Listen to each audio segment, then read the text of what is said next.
Welcome to Discovery Tour by Assassin's Creed Ancient Egypt.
Welcome to Alexandria, planning of the city. Alexander's plan to build his great city began with a verse from Homer's Odyssey. There is, in front of Egypt, in the sea with many swells, an island called Pharos. Guided by these clues, Alexander the Great founded his future city at the western end of the Nile Delta.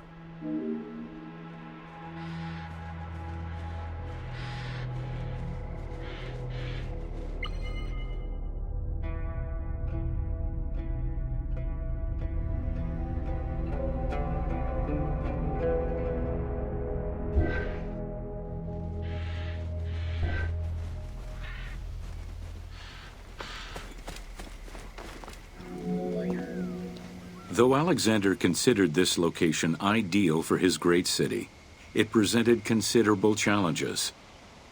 Too difficult to access during storms, the surrounding swamps threatened disease, and the limestone soil prevented the growth of healthy crops. However, due to the influence of his mentor Aristotle, Alexander the Great recognized that the true value was its strategic emplacement. Alexander knew that in controlling Pelusium to the east, Memphis to the south, and his crowning glory Alexandria to the west, he would create a triangular stronghold, allowing him to control the entire delta while giving him access to the Mediterranean.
Though Alexander considered this location ideal for his great city, it presented considerable challenges.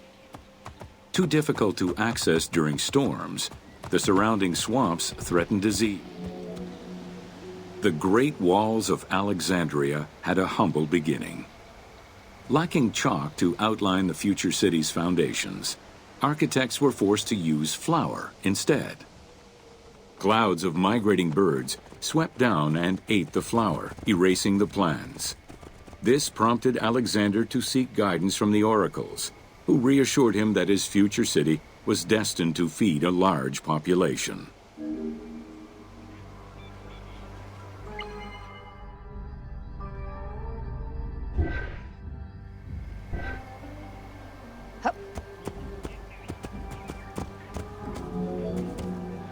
Excavations led by Mahmud Bey al-Falaki in the 19th century revealed that the wall enclosure measured approximately 5.2 kilometers in length and 2.2 kilometers in width.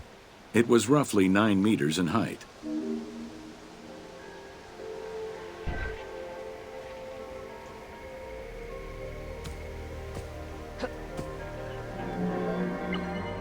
Excavations led by Mahmud Bey al-Falaki in the 19th century revealed that the wall enclosure measured approximately 5.2 kilometers in length and 2.2 kilometers in width. It was roughly 9 meters in height. Ha! Whoa! Huh.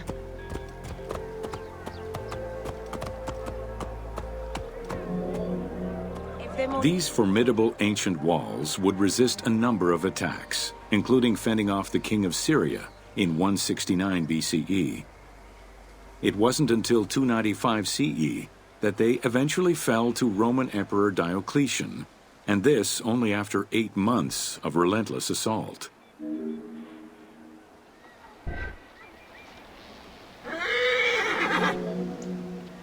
These formidable ancient walls would resist a number of attacks, including fending off the king of Syria in 169 BCE. It wasn't until 295 CE that they eventually fell to Roman Emperor Diocletian, and this only after 8 months of relentless assault. Whoa.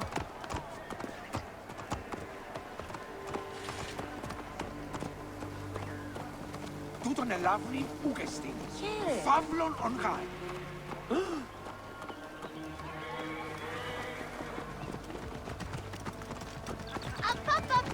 Αδαείς εσύ. Γνώσιν ελάβνει, δε πόποτε κατέχεις. Άντρε!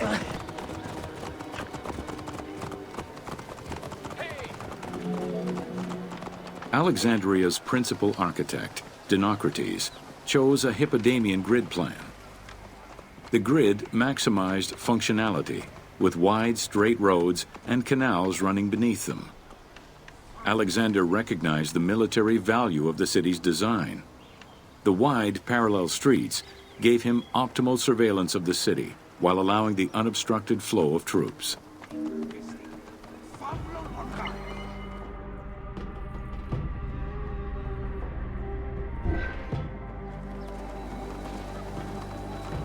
Ο Διαμελίας, ούγαρελα.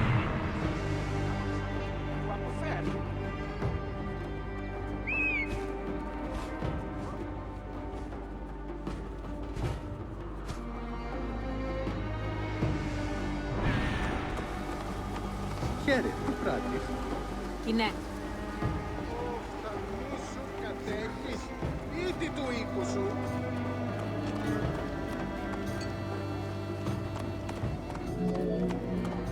A central corridor ran from the Mediterranean's north port down to Lake Mareotis to the south. This thoroughfare acted as an unobstructed link for commercial trade and travel between the two ports. Many of the streets were bordered with grand buildings and parks, including Canopic Street, with its impressive gate bordering the eastern end.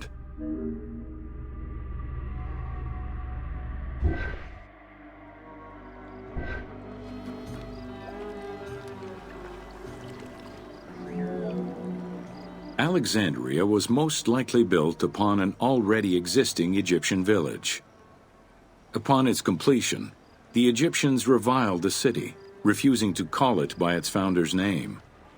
Instead, they called it Raked, the building, as a mark of disdain, which was later Hellenized into Rakotis. Despite this, the name Alexandria would remain.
Welcome to the Greek Pharaohs.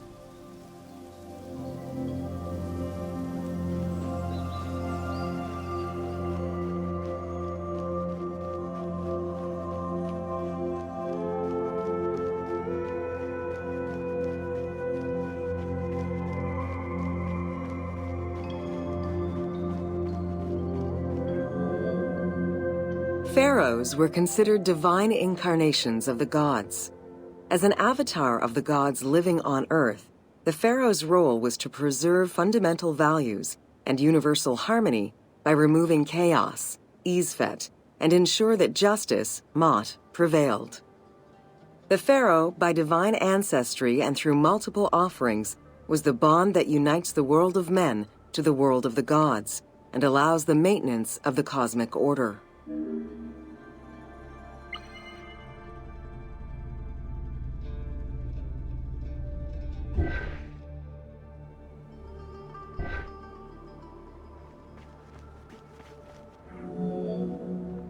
The Ptolemaic dynasty reigned over Egypt from 305 BCE to 30 BCE. The dynasty was called the Ptolemies of the Lagids, in recognition of the founder of the dynasty, Ptolemy Lagos, a Greek general and close friend of Alexander the Great. While Macedonian, Ptolemy Lagos understood that to be accepted by the Egyptian people, he would have to adopt their traditions. Upon assuming the title of pharaoh, he changed his name to Ptolemy I Soter, meaning savior.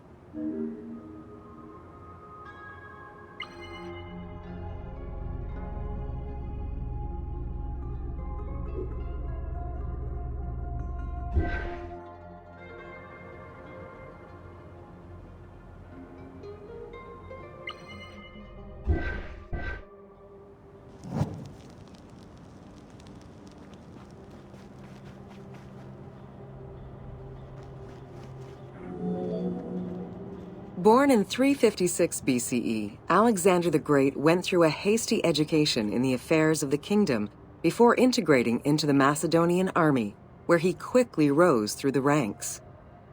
After his father's assassination in 336 BCE, which some believed was orchestrated by Alexander himself, he became king of Macedonia.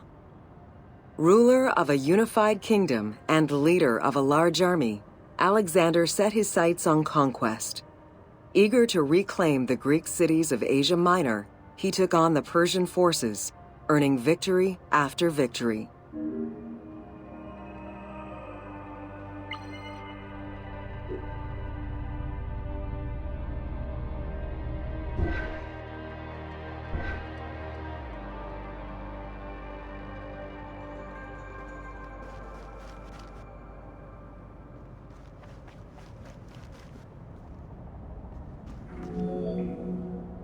Ever victorious, Alexander the Great marched on, laying siege to city after city until he reached Egypt, where the Persians were defeated yet again. Viewed as a liberator by the Egyptian people, Alexander decided to become pharaoh in due form. He traveled to Thebes to make a sacrifice to Apis, then went to the oasis of Siwa, where he was proclaimed son of Amun. Officially pharaoh of Egypt, Alexander spent much of the winter there and founded the city of Alexandria. Perhaps not coincidentally, being pharaoh allowed Alexander to spread propaganda to prepare further conquests. He resumed his military campaigns in 331 BCE.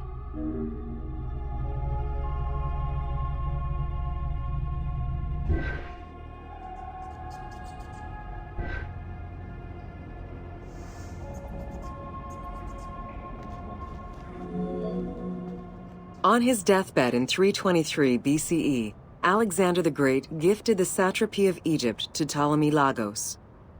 Perfectly aware of the value of Egypt, Ptolemy ensured not only the stability of the country's borders, but also its economic and military development. At the same time, he worked with the Egyptian elite to maintain the internal order of the country. By 305 BCE, Ptolemy, well respected both in Egypt and in the Mediterranean, was at the head of the largest fleet of the Hellenistic world. Ptolemy officially took the title of Pharaoh of Egypt in January 304 BCE, on the anniversary of Alexander the Great's death.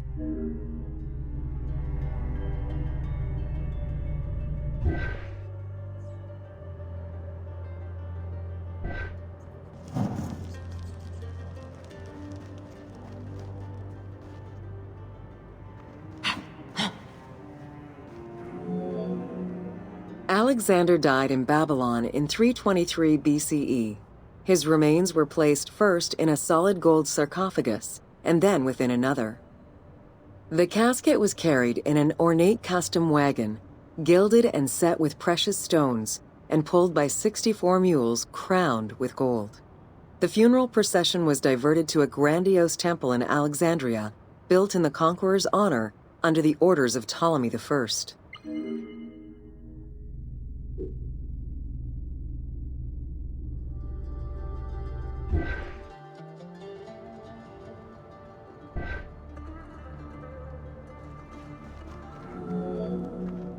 Julius Caesar visited Alexander's tomb at the capture of Alexandria, and the Roman Emperor Augustus reportedly placed flowers there.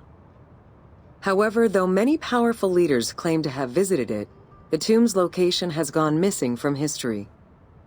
Some accounts do state that the golden coffin was replaced by a glass sarcophagus, probably by Ptolemy X. It is also implied that Cleopatra may have plundered the tomb in a time of financial crisis.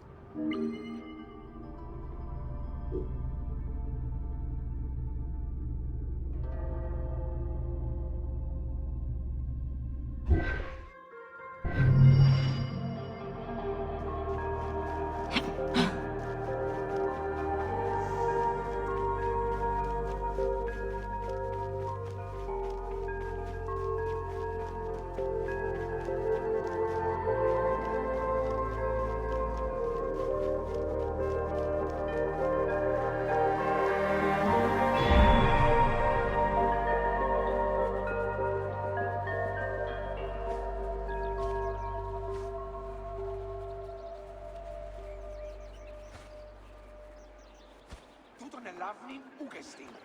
Φαύλον οργά.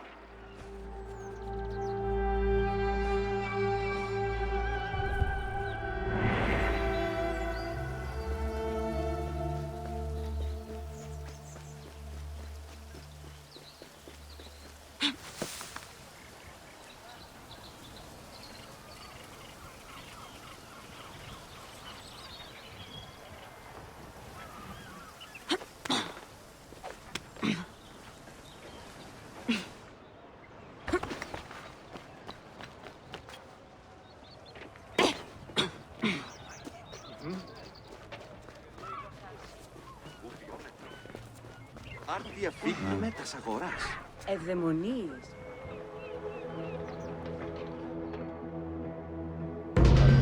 Welcome to the Siege of Alexandria.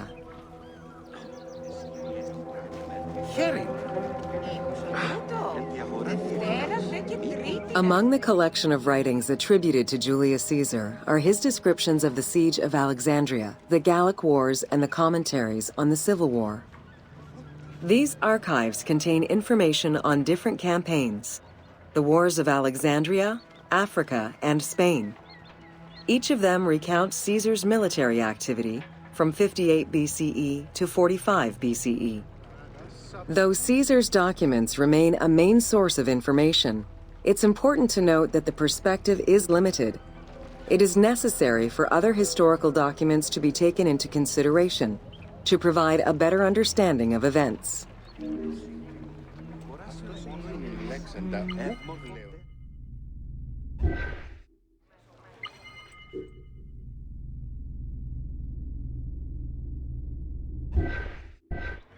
Άουκας ο γίγνος.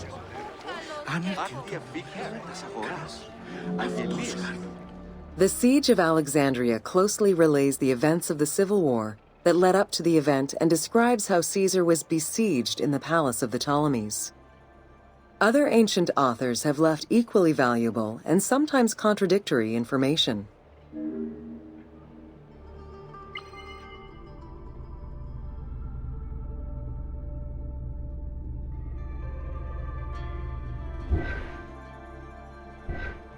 Μα άπρεπον πάνι έστι. Ο οικαστές του Αγοράσιο γυμνίου ημών μόνο είναι. συμφορέ. In the events leading up to the siege of Alexandria, Cleopatra VII and her brother were fighting over control of Egypt. Young King Ptolemy XIII's regent, Pothinus, had firm control over the young pharaoh, and an outmaneuvered Cleopatra soon went into hiding. This set the stage for Pompey's arrival in Alexandria. Having lost his battle against Caesar in 48 BCE, the Roman general turned to his allies, the Egyptians, for safe harbor. But on the advice of Pothinus, Ptolemy XIII had Pompey assassinated in the hopes of earning Caesar's favor. This would turn out to be a most unfortunate decision.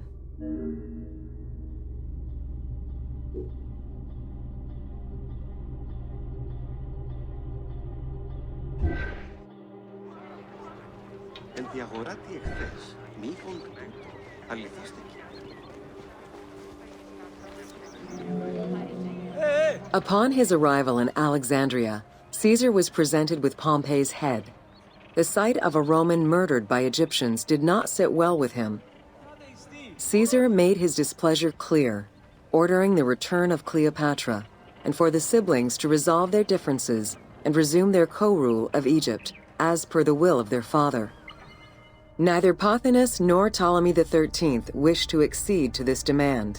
While doing his best to aggravate Caesar, Pothinus secretly plotted against the Roman ruler and sent word for Egyptian general Achillas to bring his 20,000 men to fight on his behalf.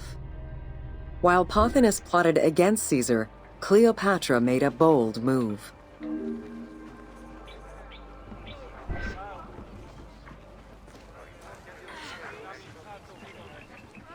Άνθρωπε αγάθε, ακούειν με, ουδέπως δυνάστε.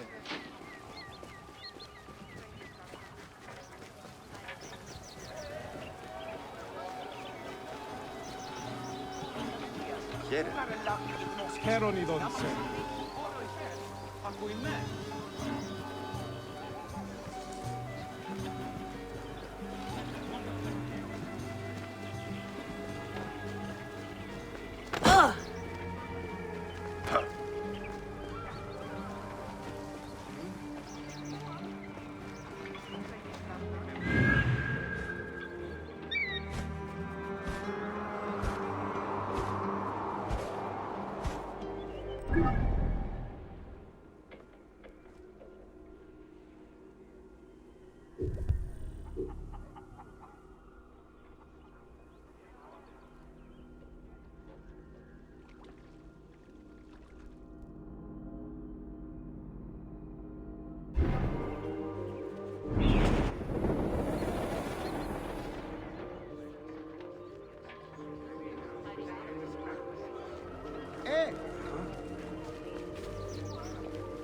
Ευδαιμενοείς, όταν.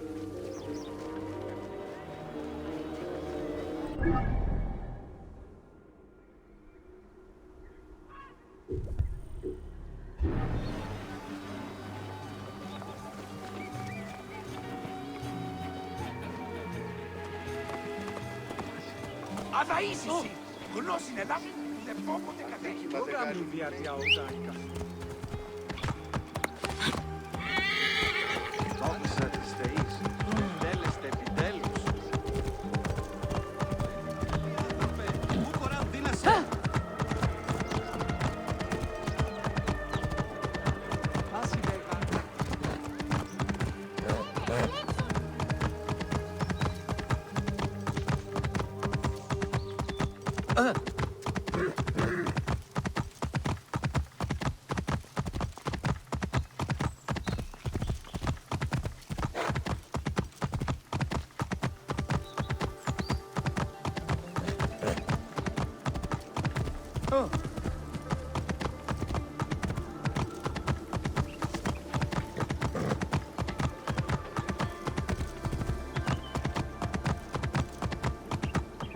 Whoa! There are various descriptions of the encounter between Caesar and Cleopatra. One report states that she snuck into the palace alone at night. Another account claims she was accompanied by an ally and was brought inside the palace wrapped in a carpet bag. Though exactly what happened at this fateful meeting is up for debate, what is known is that Cleopatra met with Caesar and earned his approval. Pothinus and Ptolemy XIII were most vexed with this turn of events.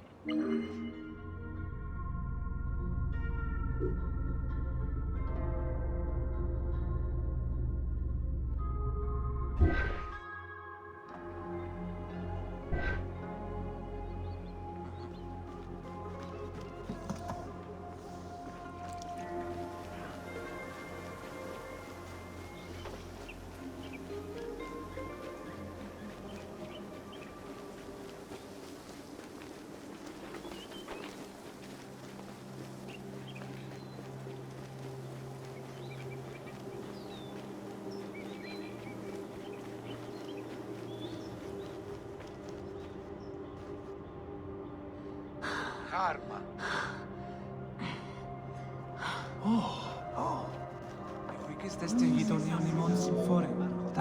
With Cleopatra finally present, Caesar chose to act as mediator between the siblings in the hopes of a peaceful resolution. It did not take long for things to sour. During a banquet given to celebrate the reconciliation, there was an assassination attempt on Caesar. It was the Roman leader's own barber who thwarted the attack. Once it was revealed that the king's regent, Pothinus, had ordered the attack, Caesar had him executed. He then placed the young king under guard.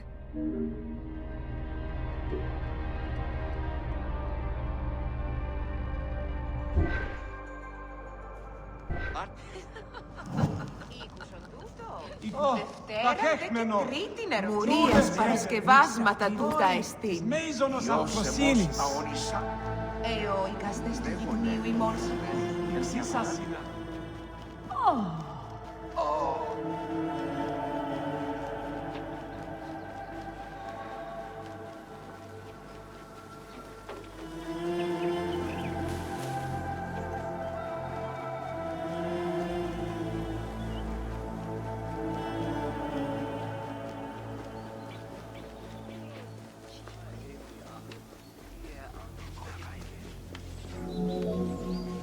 Caught within the palace with roughly 4,000 troops, and with the knowledge that the arrival of enemy forces was imminent, Caesar sent for help from Syria, Rhodes, and Cilicia. He ordered his men to dig a ditch around the palace and build a wall leading to the harbor. This would ensure Caesar's access to the sea. When Egyptian General Achillas arrived in the city with 20,000 men, the battle for Alexandria began.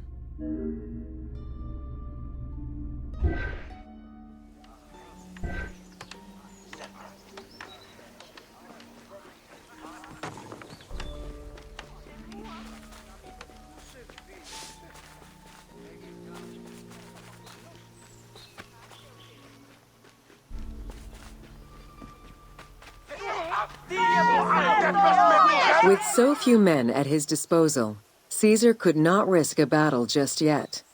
He sent ambassadors to Achillas in the name of Ptolemy to propose a truce. Knowing that the orders did not come from the young king, and angered by the pharaoh's imprisonment, Achillas had the messengers assassinated. With Caesar confined within the palace, Achillas positioned his troops around the city.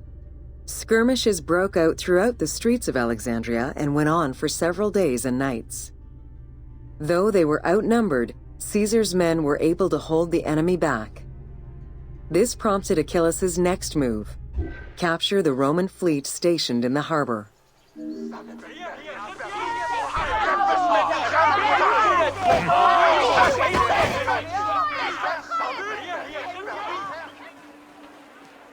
Ευδαιμονής όταν. Ο Γαλλός έβγε. Απα, παιδείαν! Τίουν Δαιμονή. Πότε διδάσκεσαι σε Λάμπριν? Μη πω πρώην και εχθές.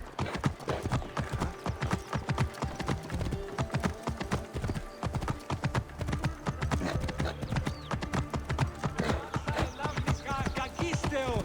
Αμέλισσον!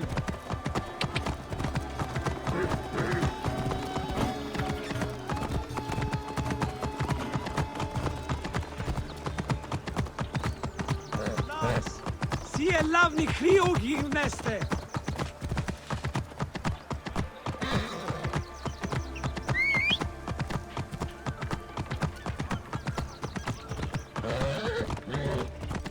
Οφθαλμού σου κατέχεις.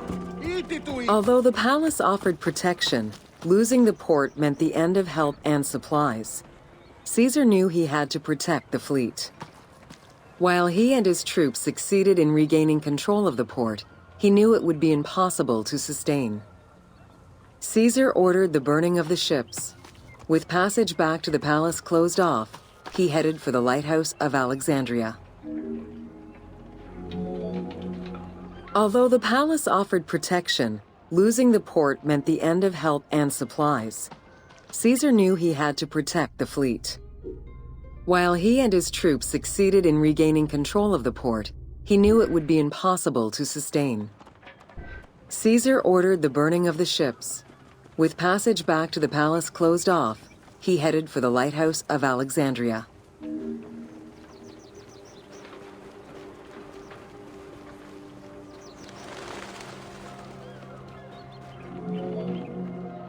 Fighting their way through the Egyptian troops, Caesar and his men eventually reached Pharos Island. There, they took refuge within the lighthouse. With easy access to the open sea, Caesar was able to send messages to his allies requesting reinforcements and more supplies. The island fort also allowed him to control access to the harbor by relying on the chains used by the Egyptians to control ship traffic to and from Alexandria's docks.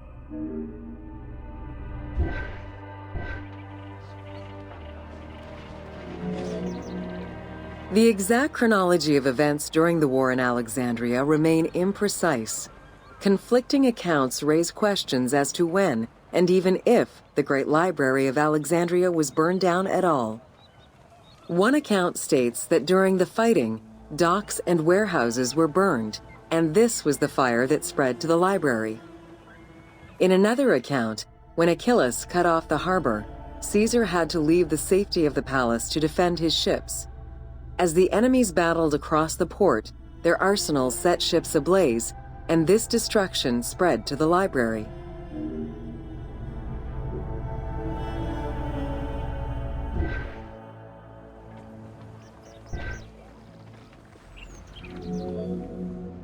In either case, the Great Library was not completely destroyed. Experts point out that its location was too far from the harbor, and much later texts refer to the Great Library as being intact. Warehouses near the harbor contained manuscript copies awaiting export, and it is more likely that these documents were destroyed than the Great Library itself.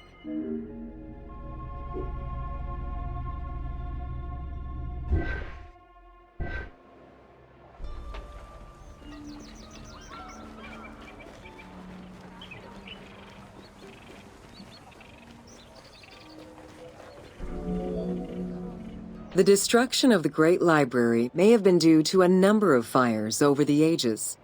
Its end was probably closer to the 4th century CE, when the Christian Emperor Theodosius I ordered the closure of all pagan temples.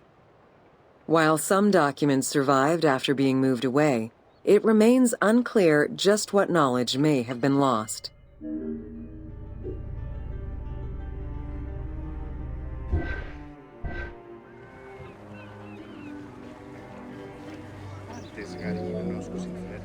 Where there are accounts of Achillas being in control of the battle against Caesar, it appears that instead Cleopatra's sister, siding with her brother, had him killed and put her ally Ganymedes in his place. Ganymedes proved a valuable tactician for the Egyptian side. It was his idea to cut Caesar's access to the harbor, thus trapping Caesar at the palace.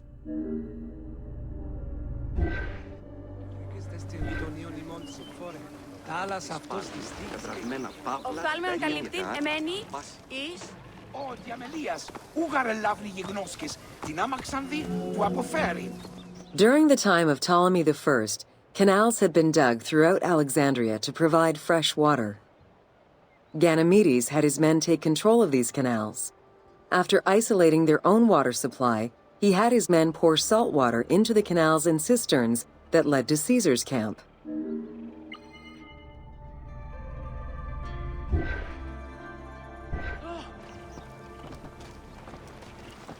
Μάλακε.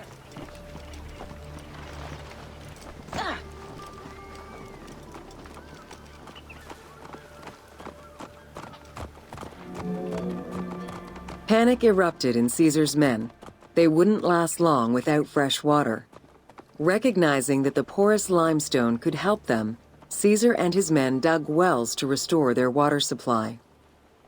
Days later, the 37th Legion, comprised of Pompey's soldiers, arrived by ship. Unable to come ashore due to the winds, Caesar risked going out to meet them on the peninsula, Cape Chersonese. When the enemy learned Caesar's location, they rushed to intercept. Despite an obvious advantage for the Alexandrians, Caesar, with a Rhodian ship full of skillful sailors, emerged victorious.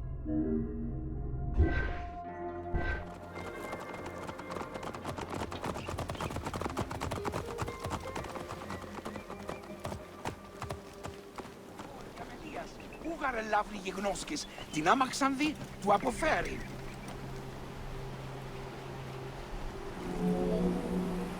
With help from the Allied ships, Caesar's victory enabled him to push the Egyptians back and secure the lighthouse. Gaining control of Pharos Island sent the Alexandrians into the sea and swimming back to the city. However, Caesar's fortification of the island didn't last long. The enemy regrouped and were set to storm the island. Panic-stricken, in spite of Caesar's encouragement, many of his men then fled their posts, either by ship or jumping into the sea.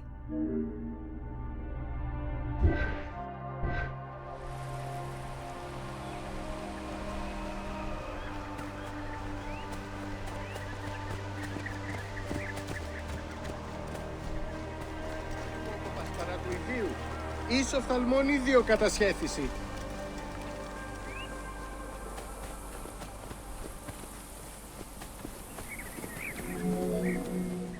Caesar attempted to retreat, but Port Eunostos' harbor was overrun with enemy ships, preventing escape.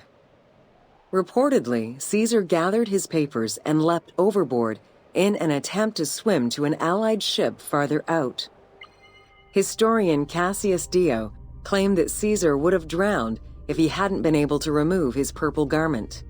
Still, he managed to swim the distance and survive.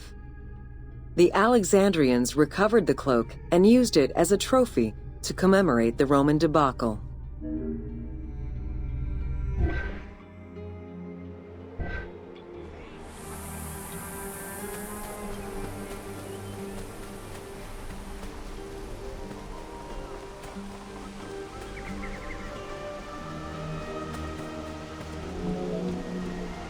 Unhappy with Ganymedes and wanting their king restored, the Alexandrians approached Caesar with a compromise. Caesar agreed to release Ptolemy XIII after entreating him to spare the kingdom and remain loyal to Rome. Once freed, however, the king defied the agreement and continued the war.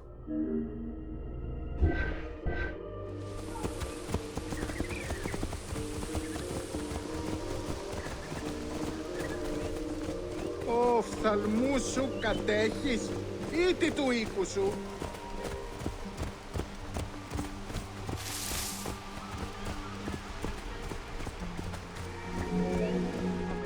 By this time, a faithful ally of Caesar's, Mithridates, arrived in Egypt, clashing with Ptolemy's troops at Pelusium. Outnumbering the enemy, Mithridates secured the region between Pelusium and Alexandria. Ptolemy, warned of Caesar's ally marching on Alexandria, sent his troops to prevent passage over the river.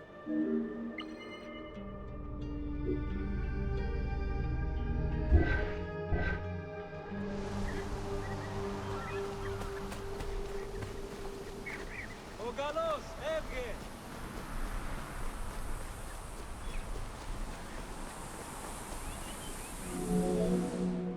Mithridates warned Caesar in time, and the two groups confronted the armies of Ptolemy in the Delta. In the Battle of the Nile, the Romans gained the upper hand, sending the Egyptians fleeing. In the tumult and panic, King Ptolemy XIII drowned in the Nile.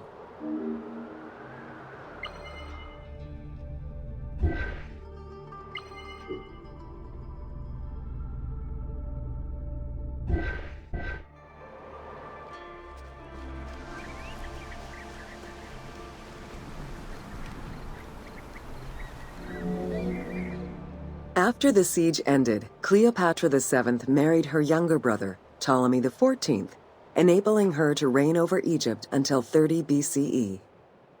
Under her rule, Alexandria settled into its position within the Roman Empire and eventually surpassed Athens as one of the most important cities in the Roman Empire. Julius Caesar remained in Egypt for a short time. He and Cleopatra would later have a son named Caesarion.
Welcome to the Islands of Pharos.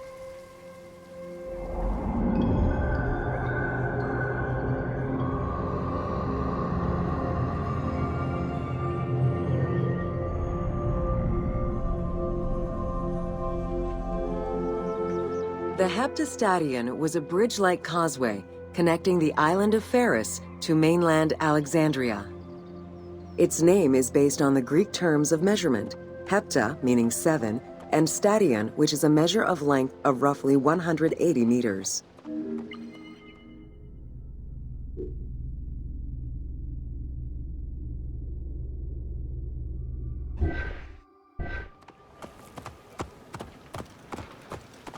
Αδαΐσισι, γνώσιν ελάβιν, ουδεπόποτε κατέχεις. Since its construction would separate the Grand Port to the east and the port of Eunostos to the west, it was designed with channels at each end. These openings allowed passage from one port to the other.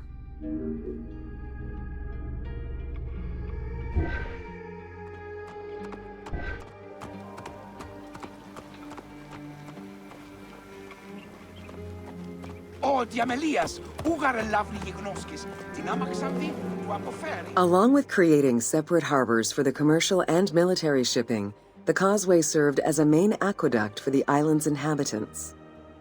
Its presence also helped protect the island and its ports from rough wind and sea currents. At the end of antiquity, the Heptastadion disappeared under layers of silt and soil, which formed an important sedimentary deposit.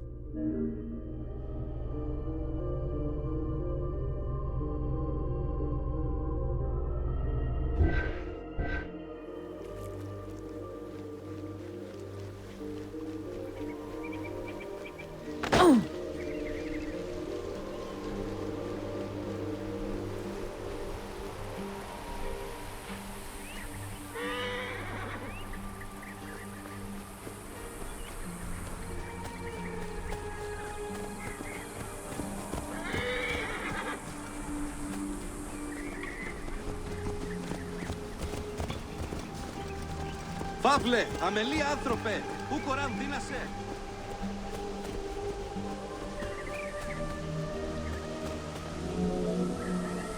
While the Serapeum was the most celebrated of the temples in Alexandria, many other temples were built within the city. Most of these structures have been completely erased over time, and there is no way to discern how many existed. However, research of ancient papyri offered tantalizing hints as to the possible location of at least some of the temples.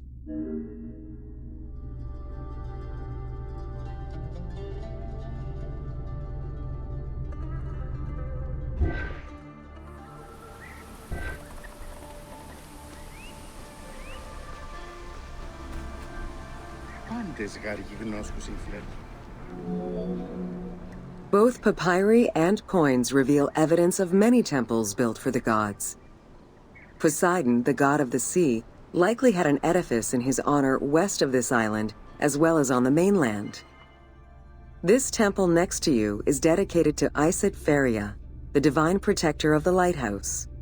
This location hosted annual celebrations in the month of April, known as the Sacrum Pharia, in connection to the lighthouse. In her incarnation as Isis Fortuna, the goddess carries a rudder and a cornucopia, both symbols of good luck for navigators.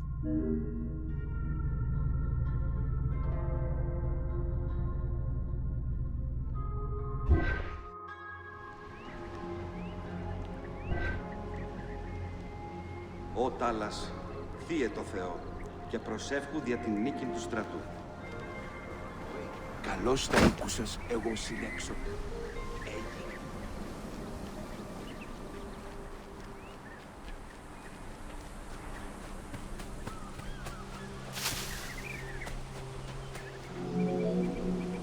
Considered one of the seven wonders of the ancient world, the Lighthouse of Alexandria was a source of great pride for the inhabitants of the city. Construction began under Ptolemy I's reign and lasted 15 years. It was completed during his son's rule. Once completed, the lighthouse was dedicated to the gods for the salvation of those who sail the sea.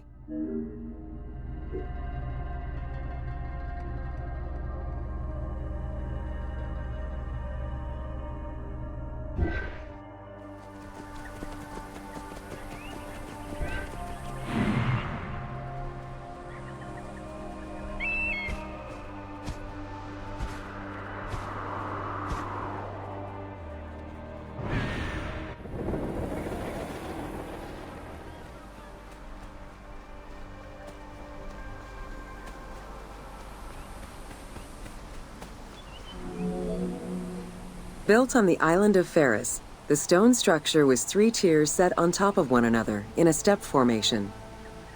The second floor consisted of an octagonal tower, and the top floor was a cylindrical tower topped by a statue. The interior provided space for staff rooms and a ramp which allowed the transport of fuel to the upper floors.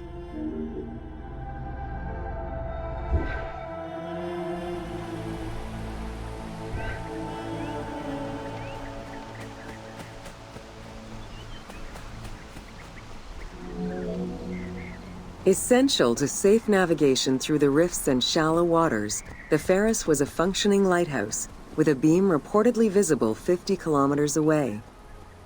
It's unclear what kind of fuel was used or how much. Any other details of how the light worked remain a mystery.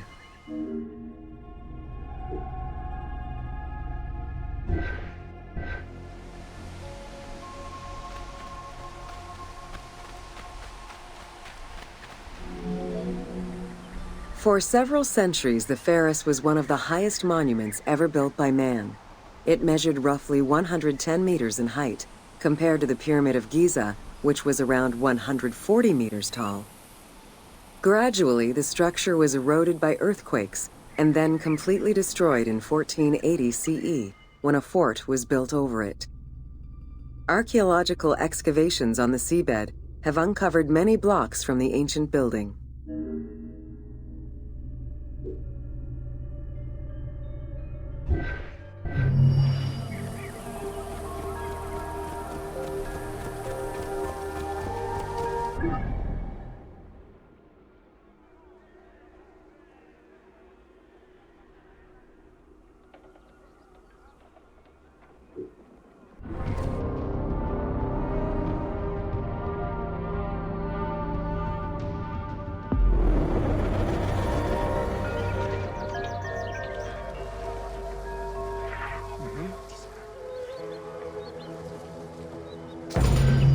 Welcome to Education in Alexandria. The education of young Alexandrians did not differ from the one generally dispensed elsewhere in ancient Greece. At the age of 7, the child was taken in charge by a tutor, who then became responsible for instilling an elementary education as well as good moral principles.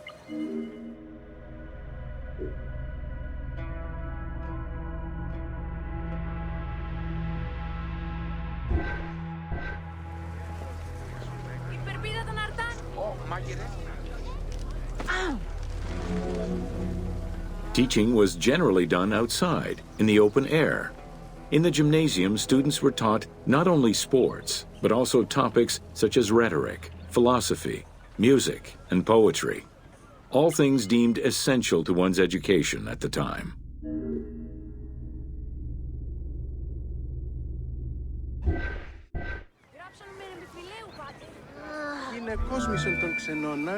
Here, both girls and boys are shown attending a class given by one of the rhetoricians of the era. The team made the choice to show both genders attending class within the context of the game world. Even though it is historically inaccurate, the team felt it was not necessary to prioritize historical sexism over inclusive gameplay.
Welcome to the Moseion of Alexandria.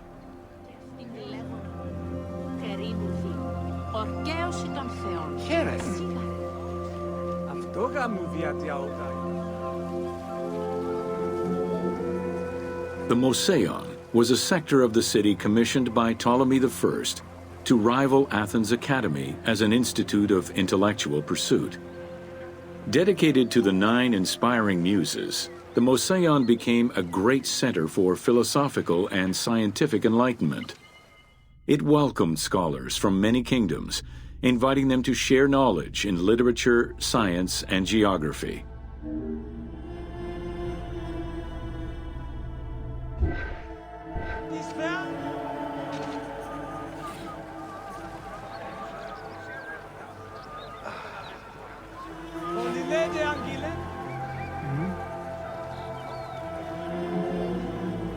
The Moseion was designed so that its buildings and grounds would accommodate free thinking, debate, and presentation. Meeting spaces and theaters surrounded a main courtyard. Expansive gardens were filled with exotic plants that aided in the study and supply of herbs and medicines. A zoo offered the study of animal behavior and physiology. Also among the Moseion's many star attractions was its astronomical observatory.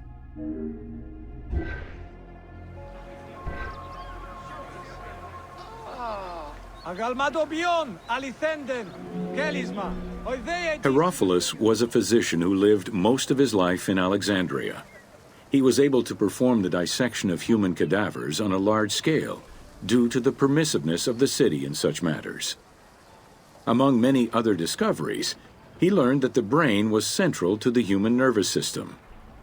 He also extensively mapped the blood system and measured the pulse with the aid of a water clock.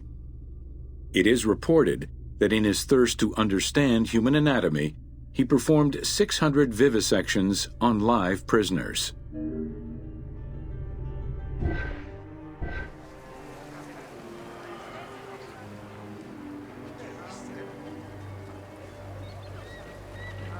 Αναλέον τέγε.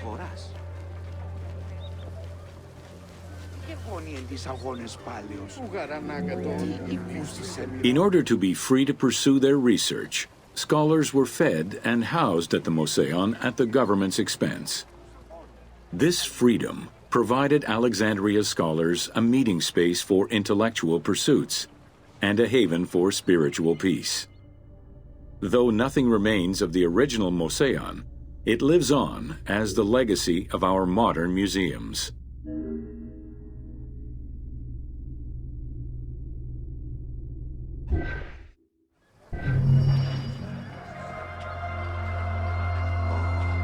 Τις εντόπιες.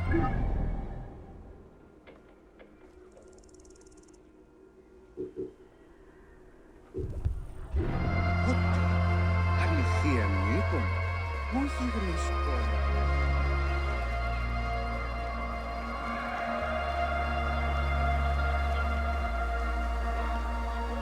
Πότε διδάσκεσαι Λάμπη. Μη πω πρώην και εχθές.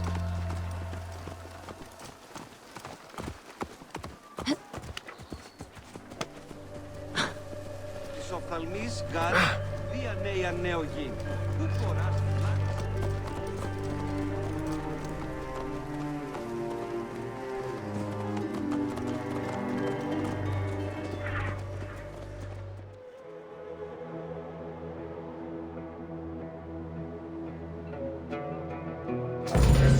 Welcome to the Serapion of Alexandria.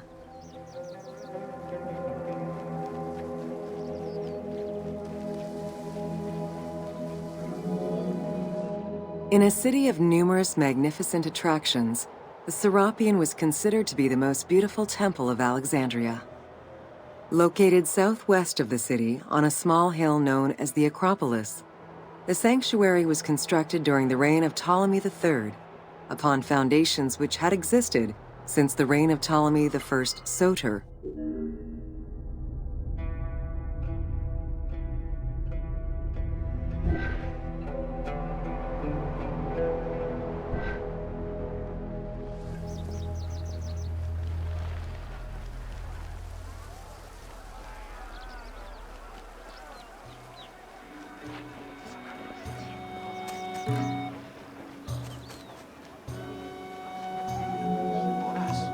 Visitors of the Serapion climbed 100 steps to reach the courtyard.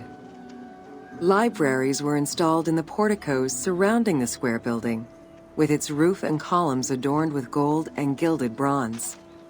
Pharaohs were generous to the temple, as were several Roman emperors after Egypt's conquest.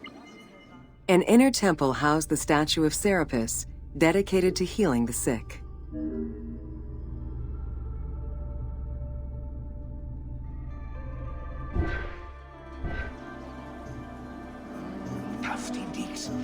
Άου καυτογίγνωσκες. Εγώ.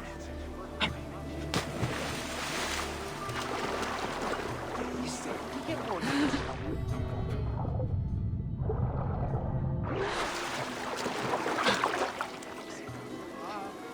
Ύστερα, το συζύγω. Το γεγονός είναι τιούτο. Αυτός εκείνην λέξαντα Ου βλέπω. ου πλέον ιερασθένης. Είναι χαρά Ότι έβρον ευτύχημα. της κοσμή μας.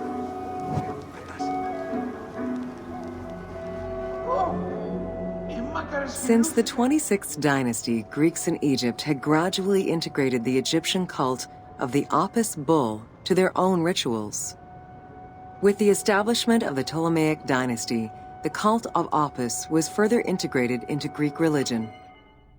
During his rule, Ptolemy I chose to merge Egyptian and Hellenic gods into a syncretic divinity named Serapis. This name was the result of the amalgamation of Osiris and Apis. With this new deity, the Ptolemaic dynasty managed to accommodate similar belief sets for two different cultures. bringing about a new dynastic cult.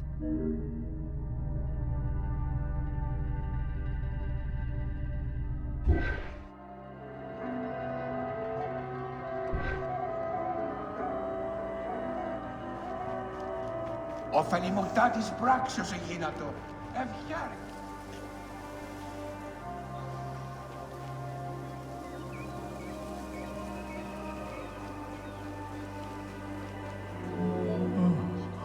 Serapis was also associated to other deities, including Asclepius, a Greek god of healing.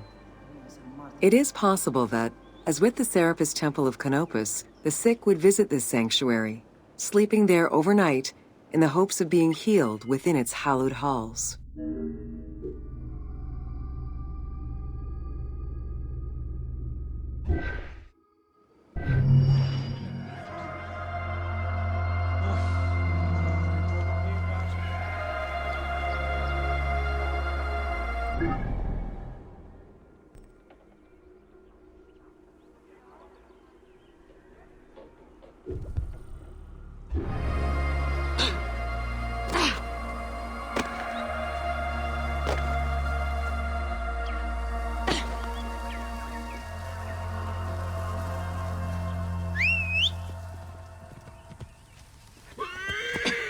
Whoa.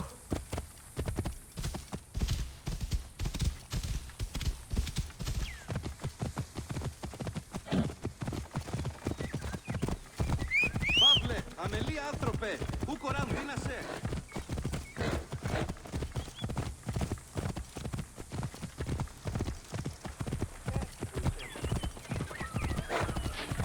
Θεοί, αδαΐσεστη. Οφθαλμούς είναι αιώρων απόλεσεν.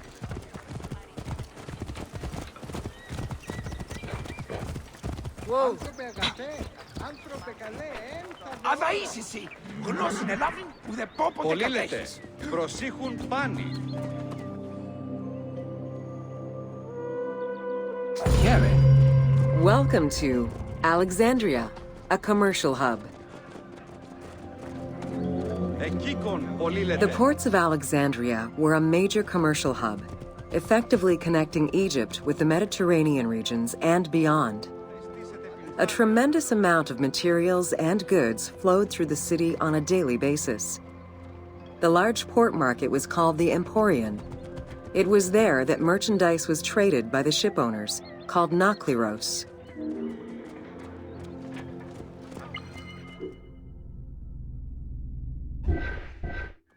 Ουδηπόρεων αγγέλερς ματιούτων. Ευλαβής έστω.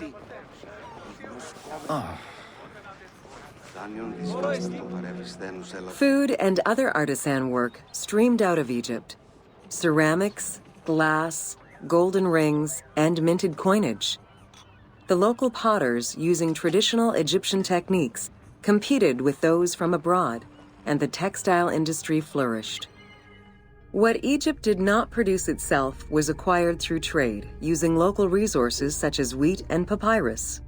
Most sought after was pine wood from Syria, iron and marble from the Greek islands, gold from Spain, and exotic fruits from Europe.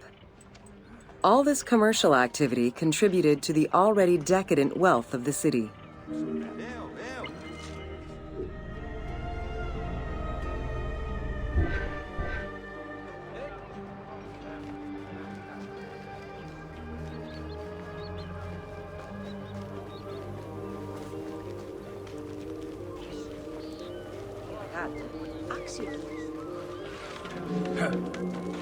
The wood imported to Port Mareotis through Alexandria's seaward ports was used in the nearby shipyards, where most of Egypt's ships were built. Employing tens of thousands of shipbuilders, the shipyards contributed to establishing the Egyptian fleet as one of the mightiest of the era. Any wood not used in shipbuilding was further disseminated through Egypt for various purposes.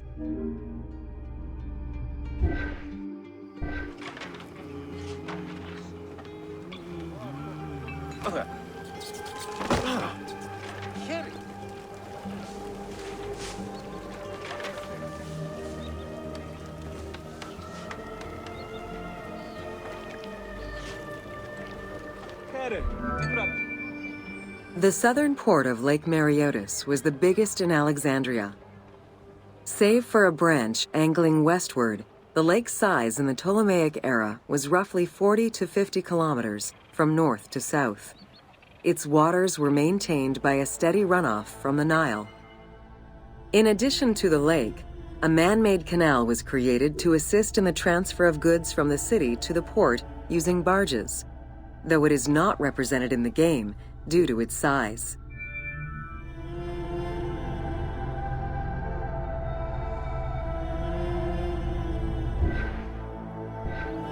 Χαίρε, τι πράττεις? Είναι χέρι. Η κυβέρνηση θα πιθάσει σε μειωθένες εισφορά.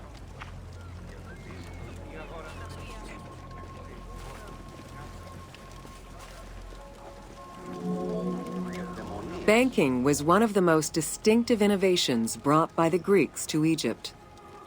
The centerpiece of Alexandria's wealth was the royal systematization of taxes on almost everything.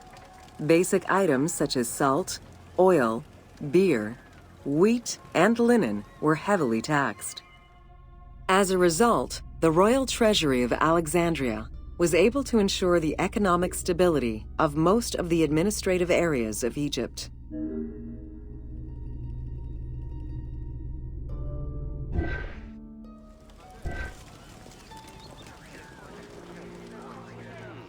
Χαίρε.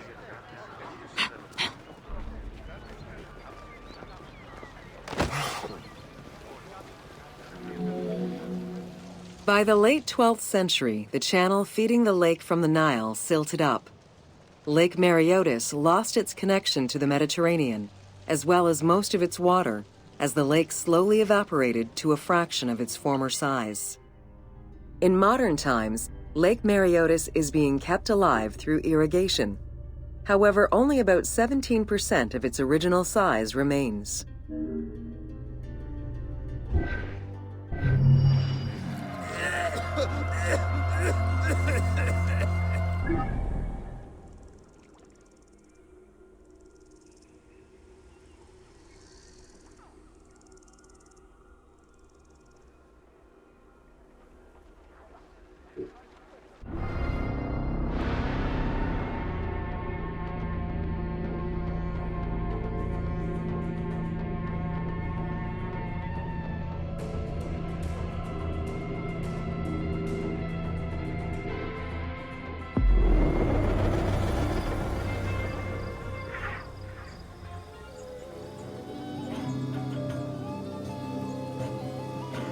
Try using your eagle when you want a top-down view. Welcome to the Panean. The Panean was a temple built in honor of the god Pan, divinity of nature.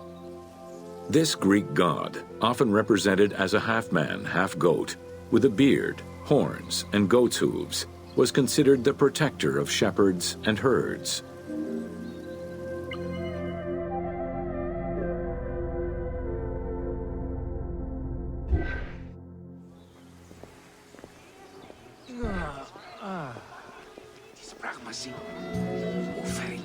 Pan's attribute was his namesake musical instrument, the pan flute. His temples were usually located in caves and on high mountains, and were frequented by shepherds. It is likely that Mediterranean cults adopted the imagery of Pan to symbolize the Christian devil.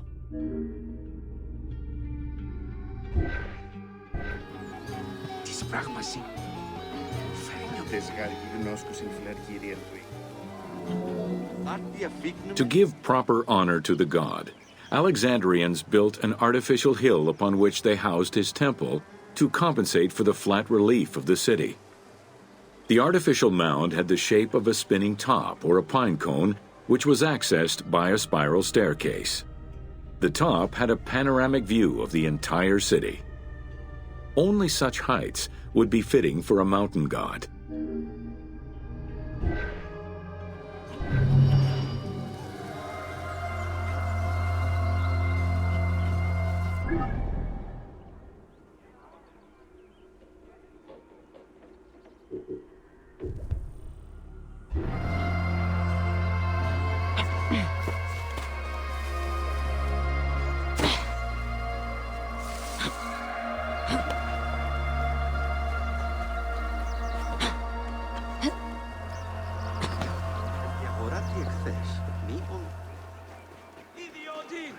ελάβνη νούκι γνωστής.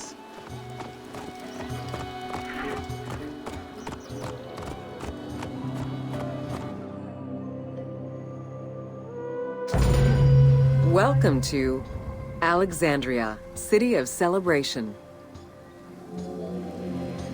Like most Greek cities, Alexandria offered multiple forms of entertainment. Most were related to cults, religious practices, and the festivities surrounding those practices. Among those festivities, the most important ones were the dynastic celebrations, instituted in honor of the deified Ptolemaic kings and queens. These celebrations could go on for many days and included sacrifices, offerings, processions, and public banquets.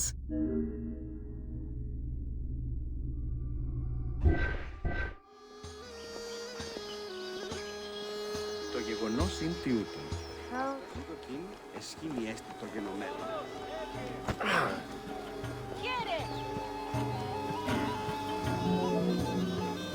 Games and competitions were organized whenever possible in locations such as the stadium, the hippodrome, and the gymnasium. The residents of Alexandria favored such events where athletes, poets, and musicians from Egypt and other cities of the Greek world competed.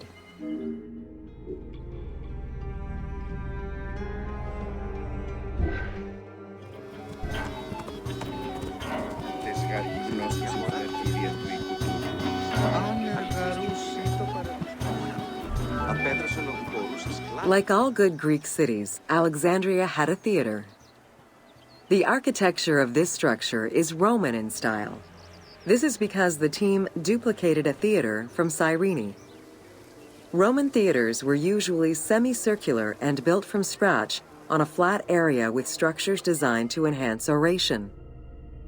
Greek theaters were more oblong in shape, similar to a horseshoe, and favored the slopes of natural hills to support their acoustics.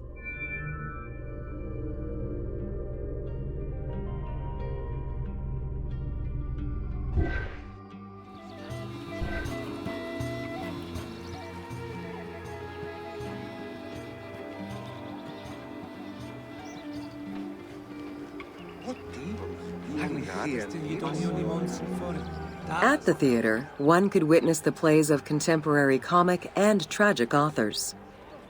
The play you are witnessing below is Menander's Dyskolos, more commonly known as The Grouch, a late and popular entry in the Greek comedies.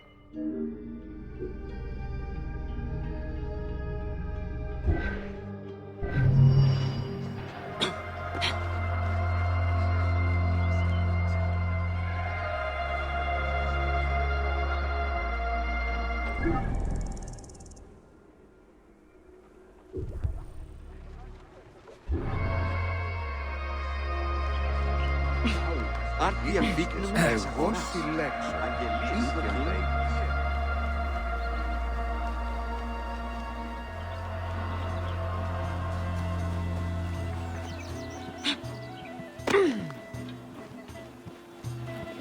Ούγαρε λάβνη οι γνώσεις. Την άμαξαν δει, το αποφέρει.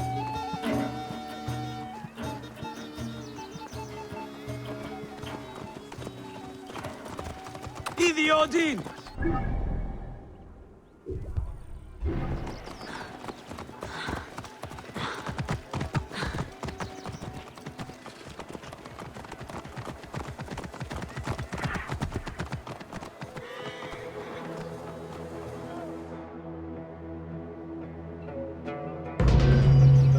Welcome to Introduction to Alexandria. After conquering Egypt in 331 BCE, Alexander the Great decided to build a new city, which, as per his habit, he named after himself. After his death, Alexandria quickly became the capital city of the Ptolemaic kingdom and the most important city of the Greek world.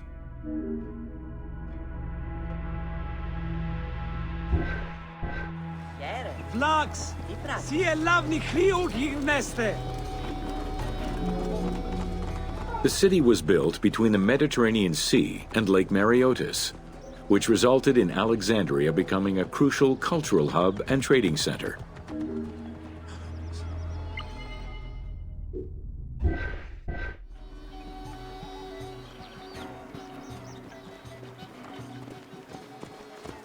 Τούτον ελάβνην ούκεστην. Φαύλον οργάνων. Sumptuous buildings could be seen wherever one turned their gaze. The royal palaces, the many temples, the gymnasium, lush public gardens, and large avenues.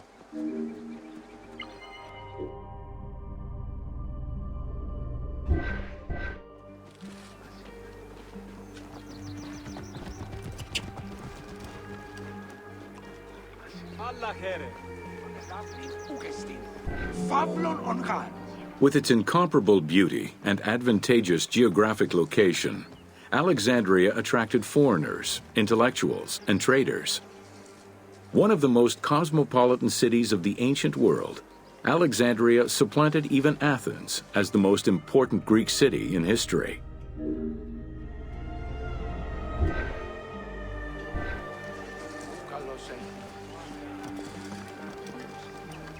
Θεοί, αδαΐσεστην. Οφθαλμούς είναι αιώρων απόλεσεν. Egyptian obelisks were highly prized by Roman architects. While Roman design previously favored the use of a single monument, Egyptian obelisks tended to come in pairs and were generally located at the entrance of temples. Several ancient Egyptian obelisks are still in existence today, though many are spread out across the world in locations such as Paris, Rome, New York, and London. All of this shows that Alexandria was significantly influenced by the rich past of Egypt.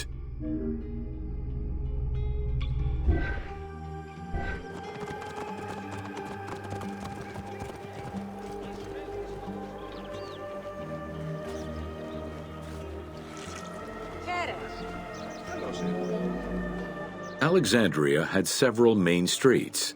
Its most famous artery was the Canopic Way. It was lined with sumptuous buildings, houses, and temples, and was roughly 8 kilometers in length. This street was one of the most important shipping entrances to Alexandria and often hosted processions and festivals.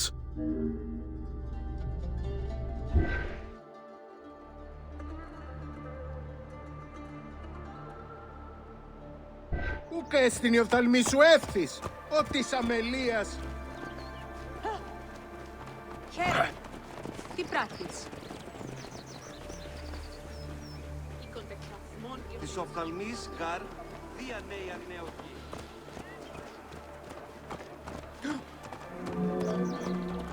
The width of the street, 30 meters, was abnormally large even by Greek standards. This is likely because the Canopic Way was made in a short span of time and based on an urban plan, as opposed to being slowly built over time, as was usual for the era.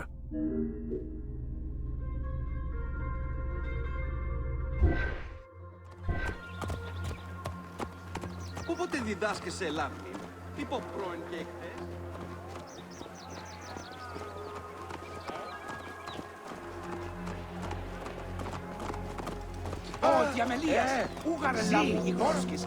The Canopic Way originated in the western cemeteries, skirted the gymnasium, and then exited the city to head east through massive doorways towards Canopus.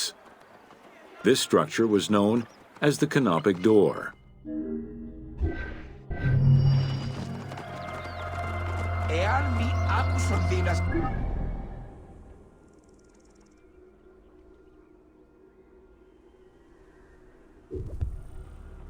Ιδιώτη, ελάβνην ούκη γνώστης.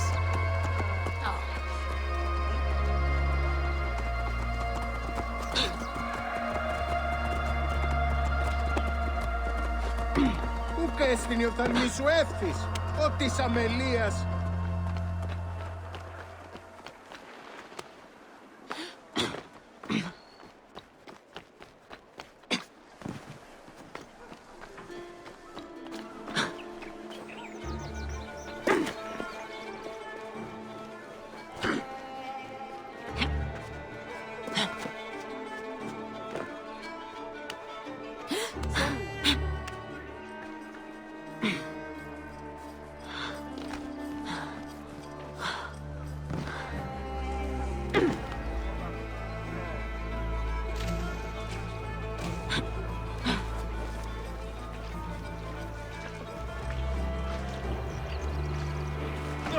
city.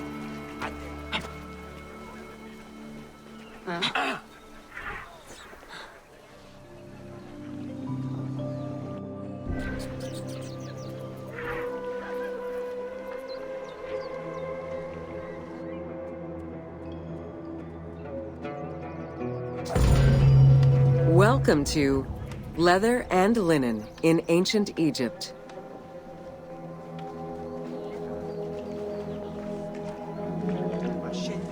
Tanning, a process which dates from prehistoric times, was present although not highly valued in Egypt due to the heat. Leather was reserved mainly for things such as sandals, leather bags, dagger sheaths, quivers, and other similar items. Leopard hides, unlike regular leather, were highly valued and usually worn by priests.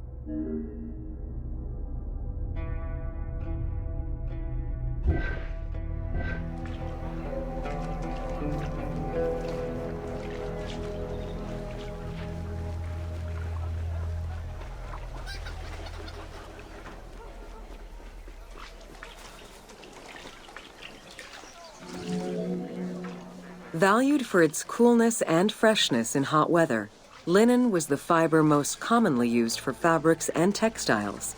It was produced from flax, which was plentiful in Egypt. Fibers were usually dyed before weaving. While color was used in the production of textiles, dyes weren't commonly used for clothing, and most Egyptians wore white.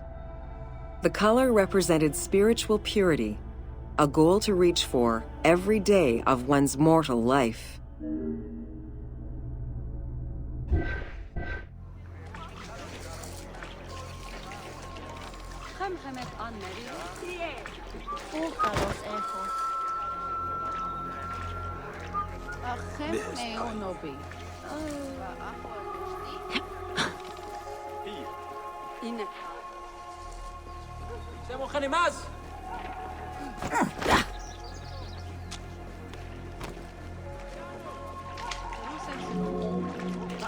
Various shades were achieved using woad, a dye produced from the leaves of Isotis tinctoria. The plant was cultivated for this purpose within the Nile Delta and allowed for the creation of various colors. For example, different maceration times of the leaves would result in colors ranging from red to green, while adding in limestone shifted it to blue. During the Greco-Roman period, other ingredients were found, resulting in a wider range of colors.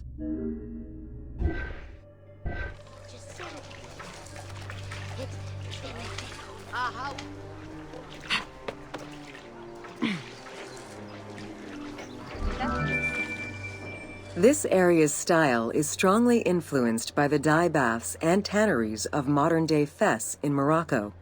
This helped Ubisoft envision what such locations might have been like in ancient Egypt.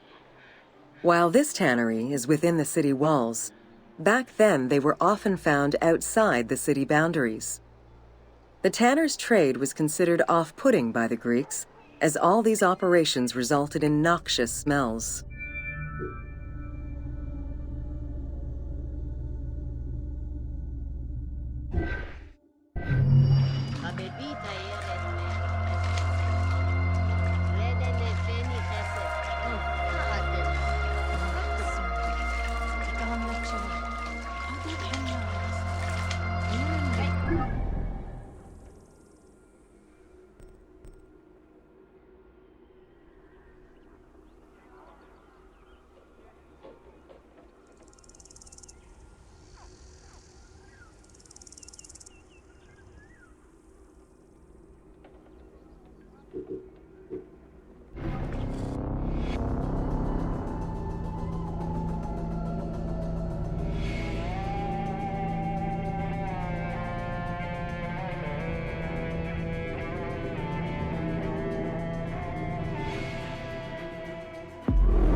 Welcome to the Great Library of Alexandria.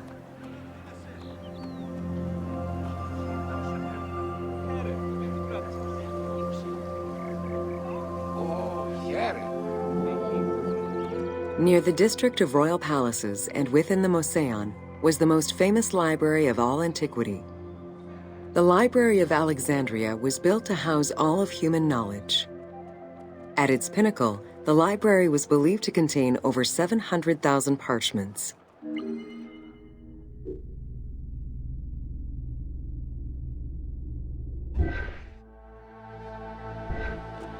Αμάξα ελάβδης κακίστεως, αμέλισσον.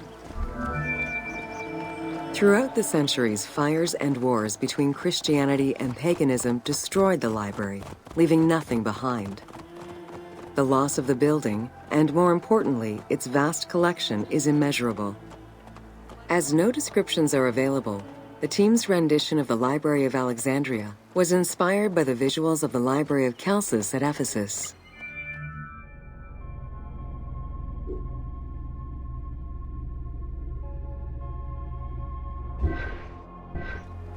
Βλάξ, σι ελάβνη χρήου γιγνέστε. Αρχιγραμματεύος ημών.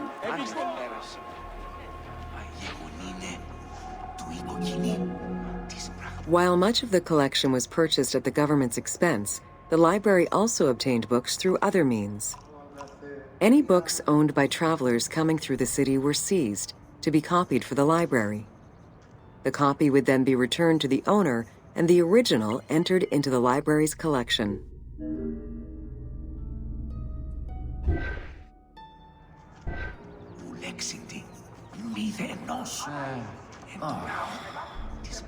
Των χιτίων γάρ, πάση ώρα κάντων. Πολλάκις της νυχτός, επί τα φερνέκοτη ίενε, τούτη νίξεν το ναό, συντυχάνιν πάση. Alexandria offered unrivaled intellectual and cultural attractions.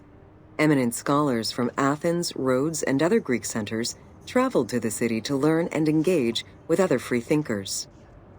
Both the Mouseion and the library were at the center of groundbreaking ideas and creative expression.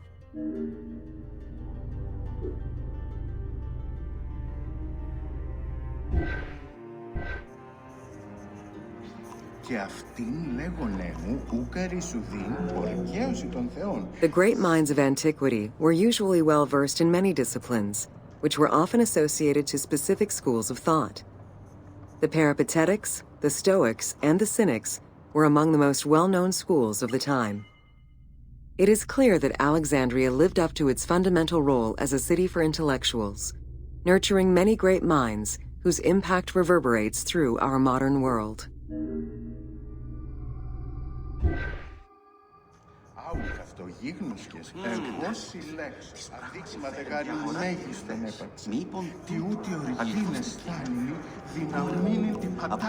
Hypatia of Alexandria was a Greek mathematician, philosopher, astronomer, and inventor. Though born in Greece, she eventually migrated to Alexandria, like many great minds of the time. It is there that she became the head of the Neoplatonist school of Alexandria. From most accounts, she was highly respected by her fellow Alexandrians, both as a teacher and a philosopher. With her death, the age of great ancient scientific discoveries came to an end.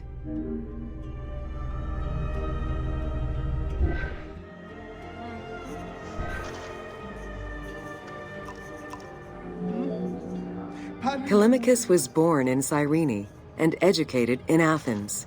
After his studies, he moved to Alexandria to work in the Great Library. A poet and a critic, he strongly rejected the epic format of Homeric poems and instead fervently supported a shorter, more judiciously formulated style of poetry. His epigrams and elegiac poems were emulated by later poets. His work was extremely popular, second only to Homer's own works.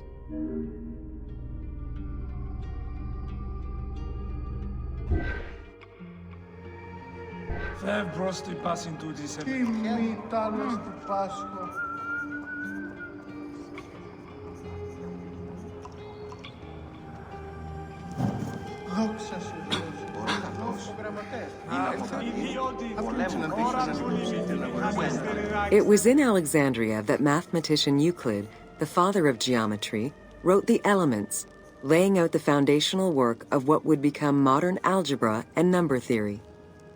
Euclidean geometry would become one of the most influential systems in the evolution of mathematics.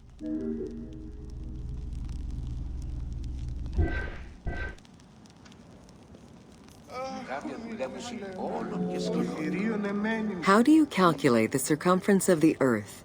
With a camel, 2 sticks, and shadows cast by the sun.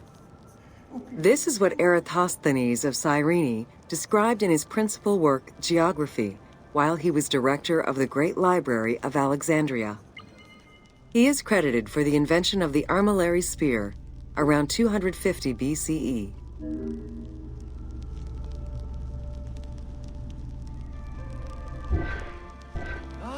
Τους εργάτες δουλεύει πλέον ημερησίως. Προς τι μοχλήσαν για αυτήν φλότητα. Δεις εώρα και τι αυτήν ανεσχυντέα. Της μήνυσε. The earliest known and most complete armillary sphere of antiquity was the Meteoroscopion of Alexandria, with an imposing 9 rings compared to the 3 or 4 of most other astrolabes.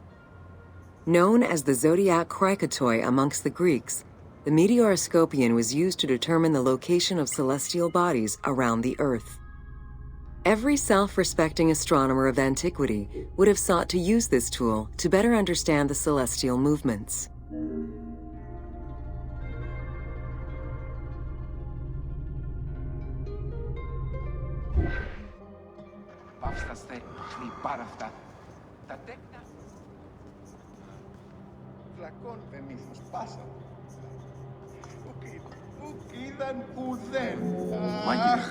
Pythagoras of Samos was a well-known and respected philosopher and mathematician.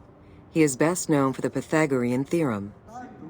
However, there is proof that the theorem existed in Babylonia and India long before Pythagoras was born, casting some doubts as to who exactly originated the theorem.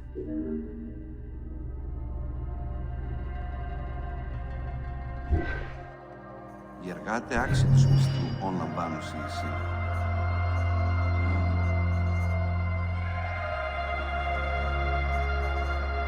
Συ, κόρη, Άγιε, ονείστε ένα πέπλον, δε και πόρπιν από του ραφέως.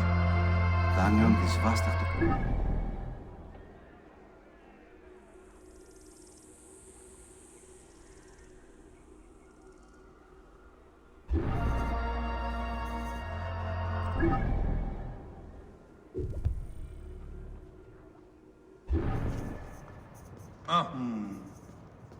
Άγιε, ταμεία, προς την τράπεζα. Εξοφληθείτο το γραμματείον. Η αρτοποιή ζητός ενός πλήστον.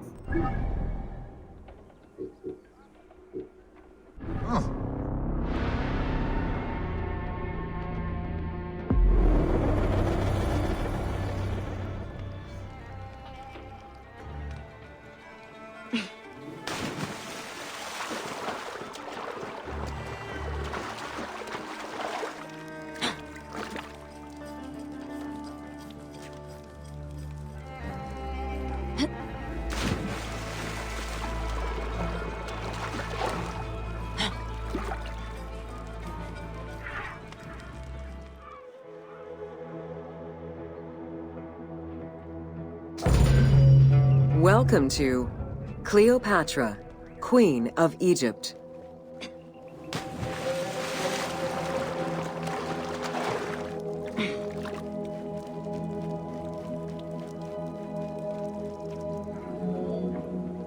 Cleopatra VII Theophilopator ascended the throne in 51 BCE, at the age of 18. Though her early attempts to maintain power were often challenged, she eventually prevailed and became the sole ruler of Egypt. According to Plutarch, she was the only Ptolemaic pharaoh to speak the Egyptian language. Her intelligence, coupled with a good education and a great political mind, allowed her to make the alliances necessary to maintain the independence of Egypt while Rome was becoming a Mediterranean empire.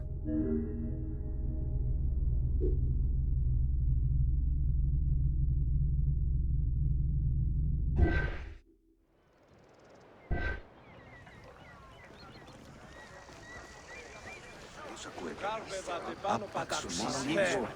Ήρθαν Ρίξαν από αυτό εκεί χρυσή. περάτος, η δύναμη εδώ στα οίκου σας, εγώ συλλέξω.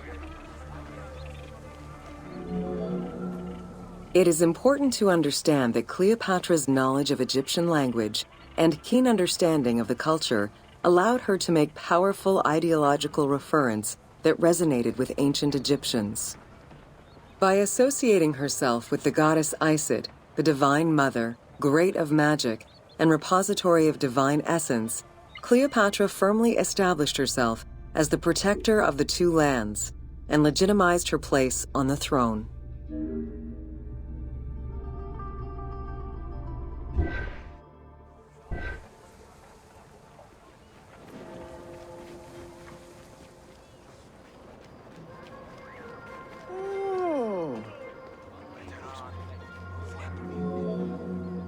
Upon his death in 51 BCE, Ptolemy XII Aulus bequeathed his kingdom to his daughter and eldest son, Cleopatra VII and Ptolemy XIII. As was custom, the siblings were married. The new pharaoh was 10 years old, his sister wife 17. The early years of their reign were not easy. Between 50 and 48 BCE, droughts and floods aggravated Egypt's problems. General Achillas and the royal advisor Pothinos kept intervening in the young ruler's political decisions and eventually colluded to turn Ptolemy XIII against Cleopatra. By 48 BCE, Cleopatra was in exile.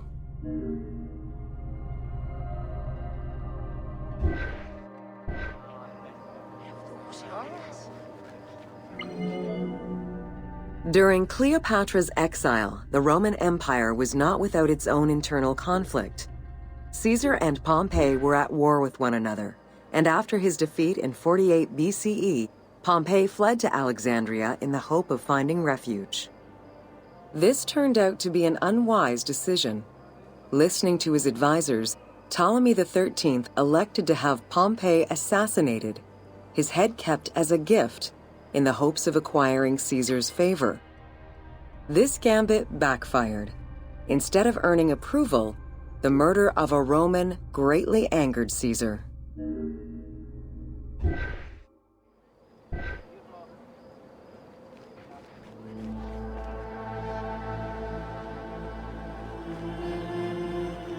Τέλεια μη μεργείς την εξέρωσες. Θεοί, Χάρη πατέρα.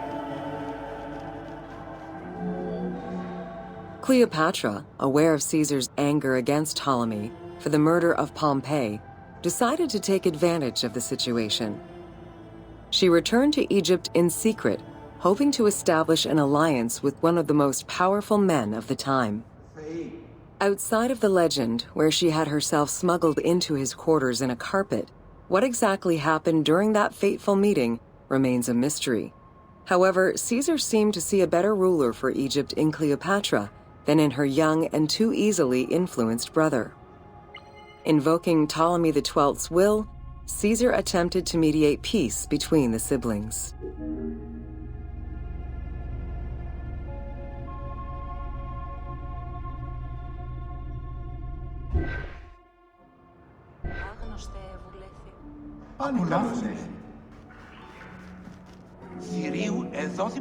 Ptolemy XIII was enraged by the turn of events, and his advisors were none too happy to see Cleopatra return. Urged on by General Achillas and Pothinos, the young pharaoh plotted against Caesar and Cleopatra, resulting in the siege of Alexandria in 47 BCE. It was in March 47 BCE that Caesar defeated Ptolemy XIII's forces. The young pharaoh drowned in the Nile after having fled the battlefield. With her opponents dead or powerless, Cleopatra married her other much younger brother, Ptolemy XIV, and finally claimed the throne of Egypt for good. The end of the Alexandrian War also cemented the romantic and political alliance between Cleopatra and Caesar.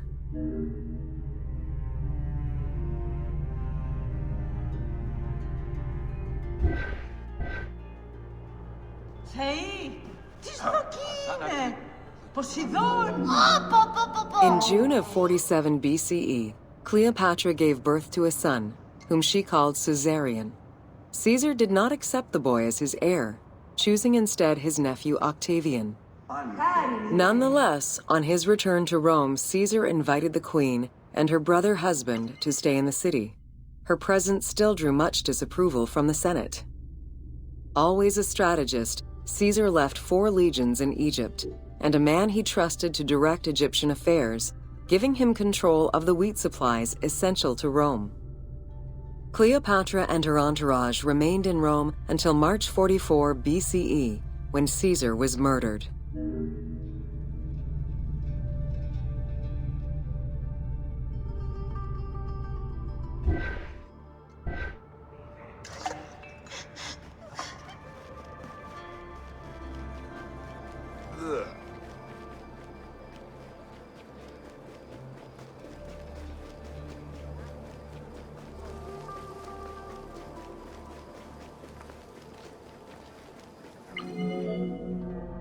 Caesar's most faithful ally, Mark Antony, often visited the Queen of Egypt during his stay in Rome.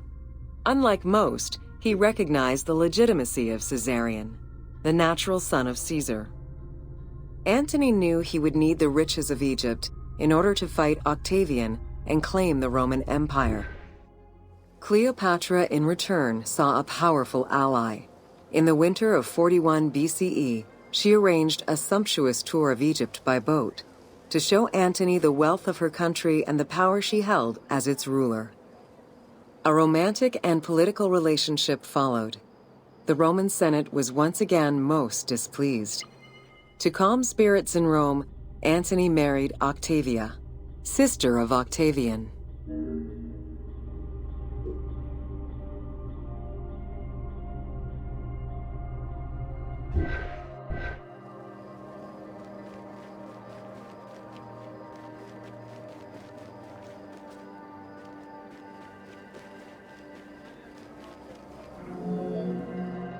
Despite his marriage to Octavia, Antony remained Cleopatra's lover, and she gave birth to their children.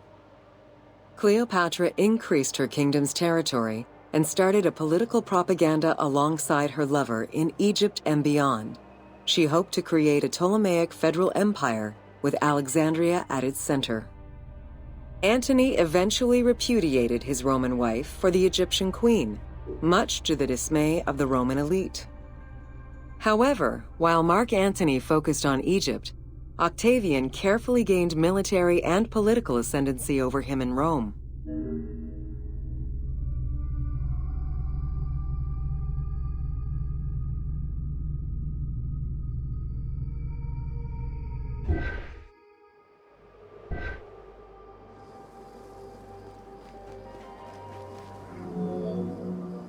Octavian managed his own propaganda campaign and succeeded. The Roman people hated Mark Antony and Cleopatra.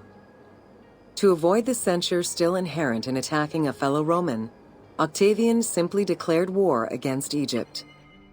Rome's power still reigned supreme. The powerful Egyptian fleet, led by Cleopatra as well as Mark Antony's forces, were defeated in 31 BCE in Actium. Octavian arrived in Egypt in 30 BCE to formalize his victory.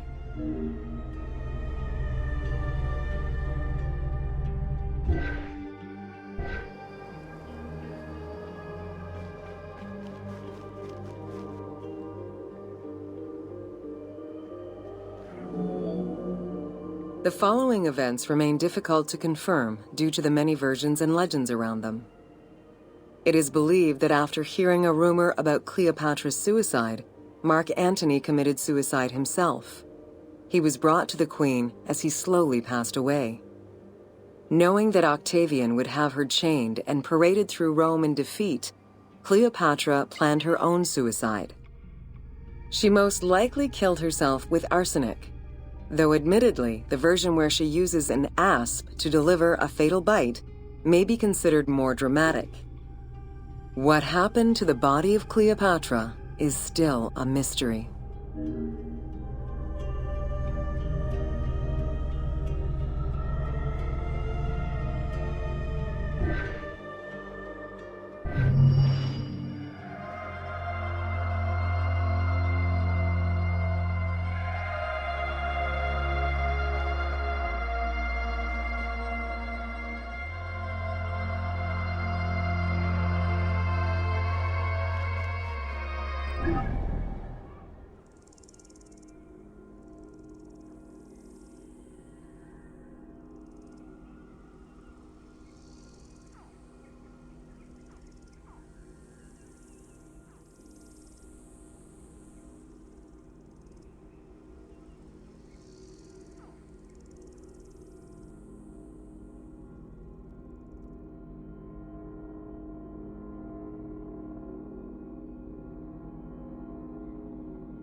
Welcome to Wine in Ancient Egypt.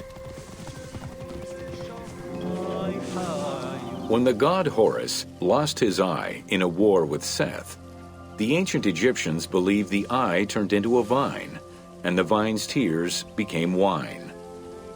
Early texts dating back to 3150 BCE contain the hieroglyph for vine. Regarded as extremely valuable, wine was highly sought after by the elite. It was also an essential part of many religious ceremonies.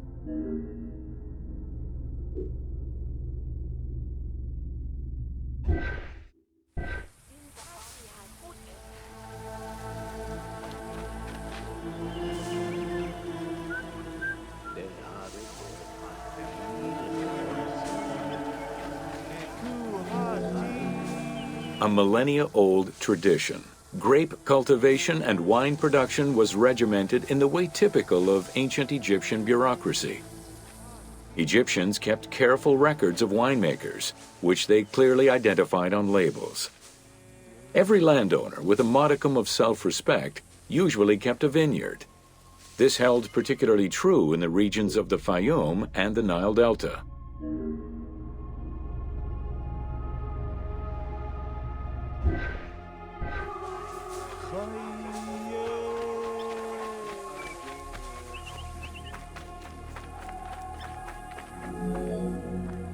Documentation shows that only certain craftsfolk were allowed to provide the containers required to store and transport wine. That and rigorous quality control checks established for every step of wine production shows that ancient Egyptians knew that the quality and longevity of wine could easily be affected by any number of variables, which they paid careful attention to.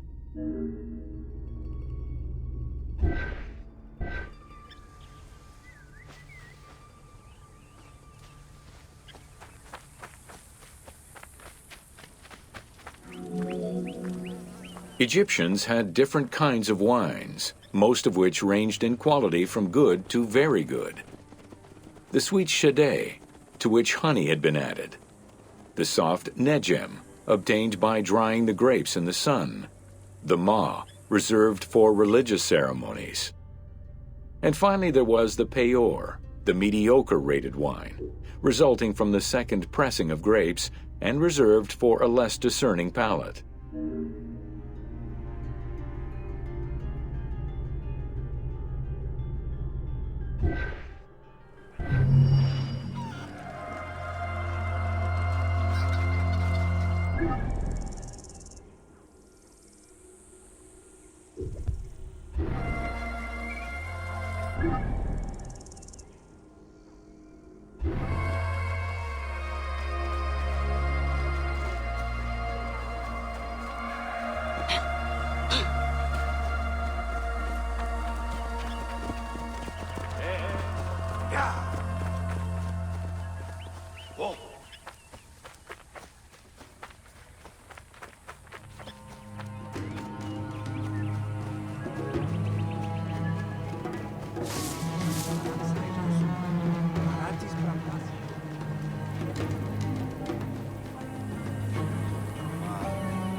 Welcome to the Hippodrome of Alexandria.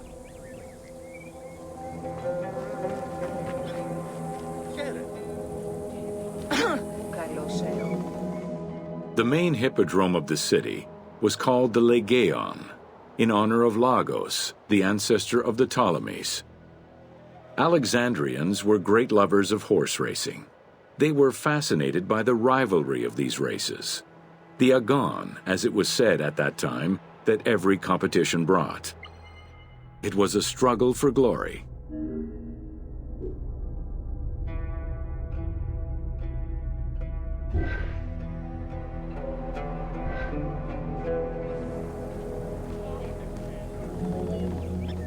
The most important chariot race was the Tethrypon.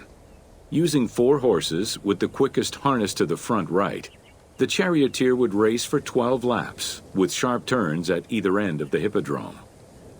The victors were crowned with garlands of olive and received prize money, but the most sought-after reward was to be acclaimed by the works of poets, such as Callimachus and Pindar.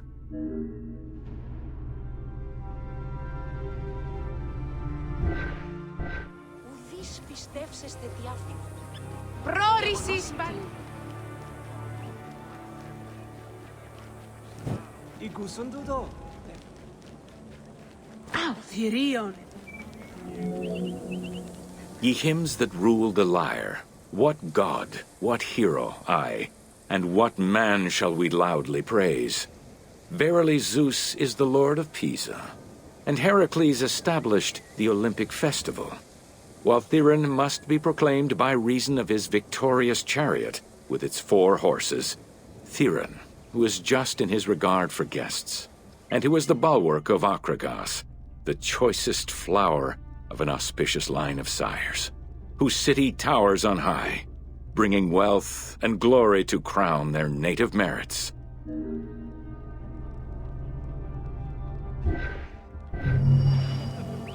Θεοί της δοκή, Ποσειδών. Εξίσας είναι αυτήν. Αρχόν ναονικό.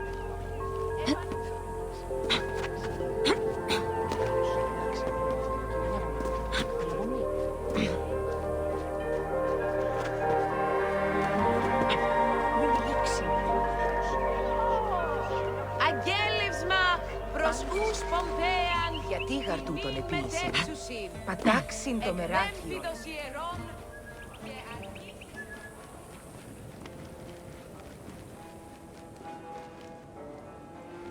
Τον γητιών γαρπάσει ο ωρακάν του. Πολλά και στις νυχτός. Έπειτα βερνέκου τι ιένετε και ίον πιώσετε μέχρι προείου. Τι βίος εστιν τούτος, με Θησέως γάρ, του καλώς.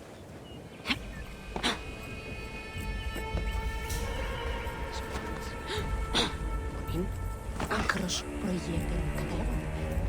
Ουδείς ορμάσει τούτον την είδον. Ανεσχέντον. Άντες γαργινός συμφλερκυρίαν του οίκου τούτου. Αν εργαρούσι το παρά της πέδας η βόρας, γυνίου δε πόποτε ενδύματα και να φορά. Και τόσον πλούτον έδωσε. Ακίκον πάση. Εξίσας είναι αυτήν. Αρχόν ναονικό δομήν τάχα νεοτάτου. Την ατιμίδαν θεά. Πολλής κλιματιάν. Πάση διγάρια και προσκαίνε. Αυτή είναι κοιμώνην τέκ. Πολλοί λέτε εκείκουν. Το φυλακέ διπλίζειν γουν περιπολέας μέλητε.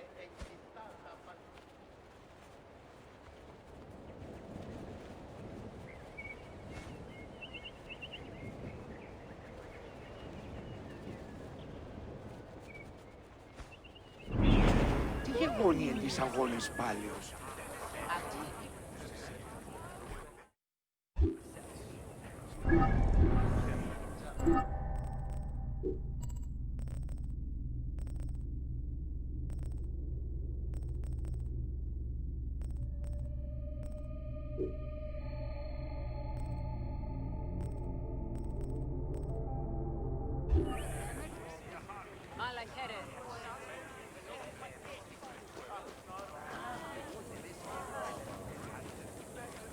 Τι γεγονία της αγώνες πάλιος.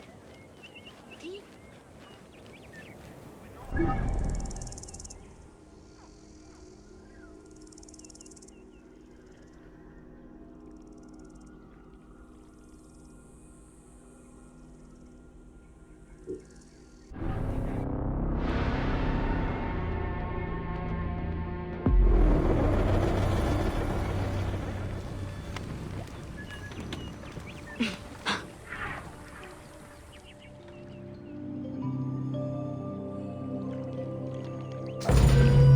Welcome to Ancient Egyptian Cultivation.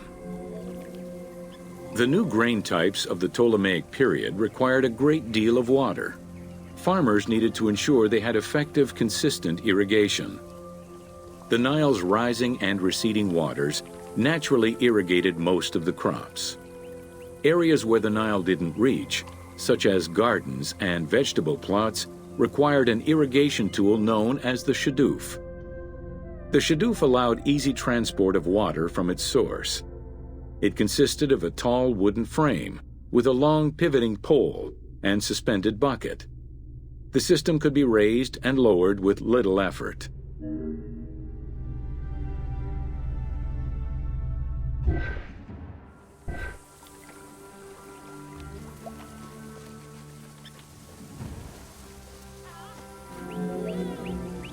Later, a sakya, or water wheel, was invented.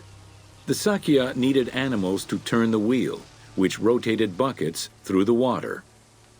It drew the water to an elevation of 3.5 meters and enabled a great deal of control over the irrigation process. This improvement supplied larger areas and thus resulted in larger harvests.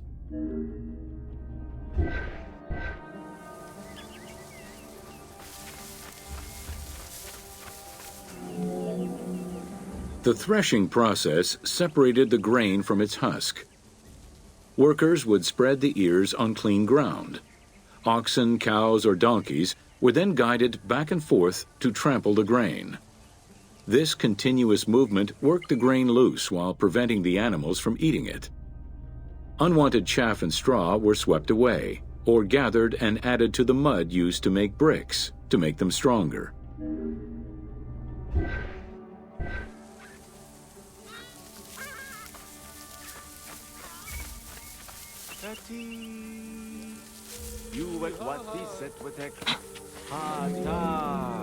Winnowing was the stage where workers used wooden scoops to throw ears in the air. The wind carried off the chaff, leaving the heavier seeds to fall to the ground. This action was repeated until the undesired materials were sifted out. Grain waste was mixed with manure or other organic substances to produce brick-shaped dung loaves that could be easily burned. A standardized brick size enabled Egyptians to mass-produce this byproduct and use it as a commodity.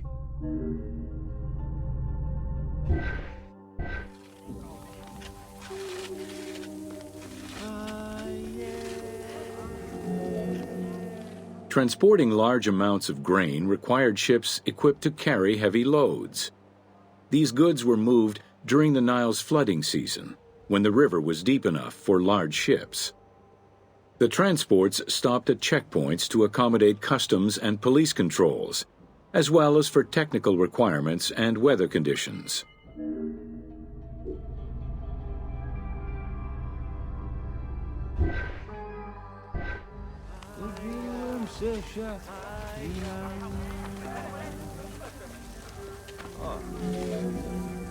Having reached Alexandria's inner harbor, the wheat was unloaded under the supervision of a civil servant in charge of wheat management. Portions were distributed to Alexandria's city market, and the remaining stockpile was either exported or stored in warehouses.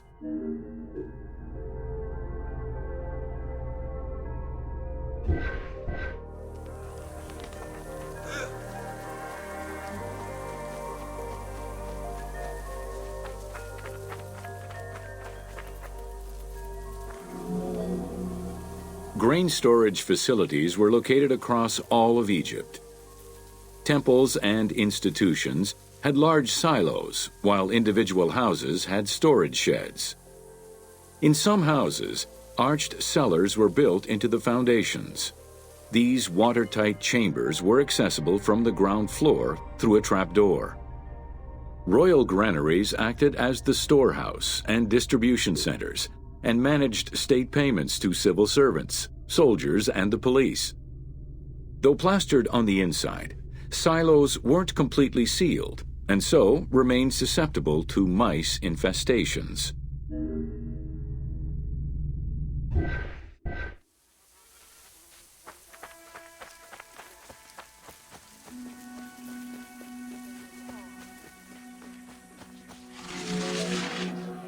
When the grain was ready for processing, it was poured into bowls and pounded into a coarse flour. That flour was then passed through a sieve to make it of finer quality and further ground between stones. Ancient Egyptians did not stock flour. Instead, fresh grain was portioned out each time to produce flour as it was needed.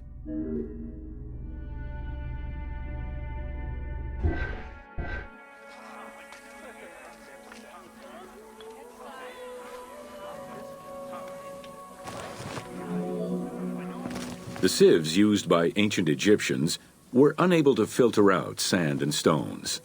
Grit often passed into the flour, causing long-term tooth abrasions among all classes of Egyptians.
Welcome to Jean-Francois Champollion.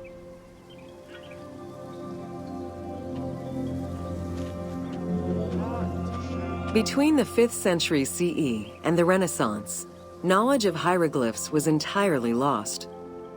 Many enthusiasts tackled the challenge of deciphering the language with little success. Some groundwork was made with various researchers identifying names and some grammatical structure, and confirming that cartouches were markers for royal names. They were still missing a critical piece of information that would eventually be revealed thanks to the discovery of the Rosetta Stone.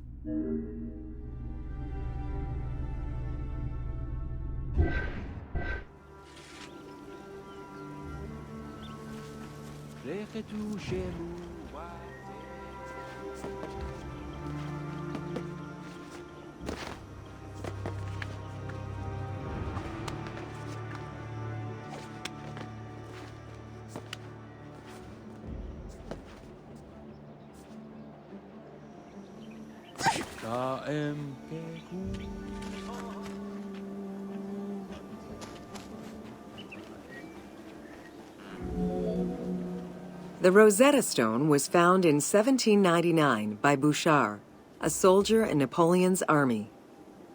The stela dates from 196 BCE, written in ancient Egyptian and Greek with 3 scripts: hieroglyphics, Demotic, and Greek alphabet. Following the defeat of Napoleon Bonaparte in 1801, the English took possession of the stone. It has been at the British Museum since 1802 and remains the most visited object of the museum to date.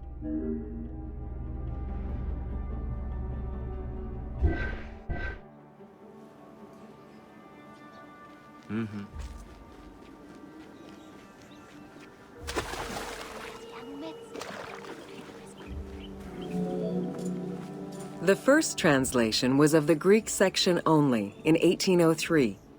It detailed a decree of Pharaoh Ptolemy V, reminding the citizens that their pharaoh had led Egypt to prosperity.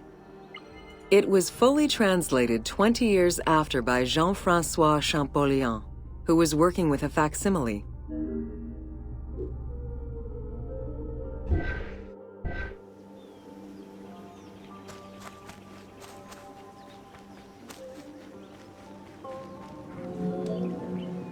Through his studies of the stone, Champollion was able to make a critical observation that would unlock the whole mystery: that hieroglyphics were not only ideograms, but also phonograms.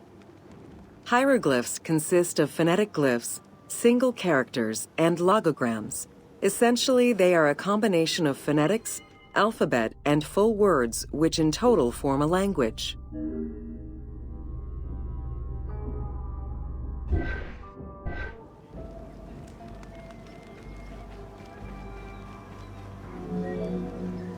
While studying the stone, Champollion realized that there was a difference in the number of hieroglyphic characters in relation to the number of Greek characters for the same word.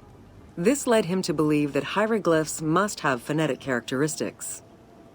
This was the first step to unlocking the Rosetta Stone's secrets.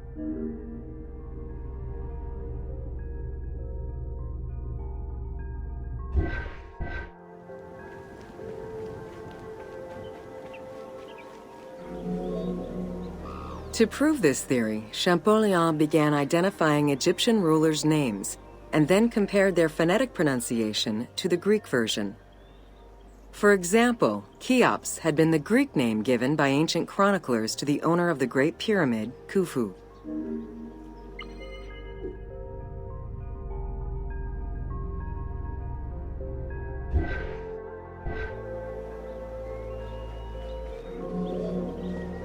The next step for Champollion was to confirm that his approach was verifiable by using the Philae obelisk as an additional reference.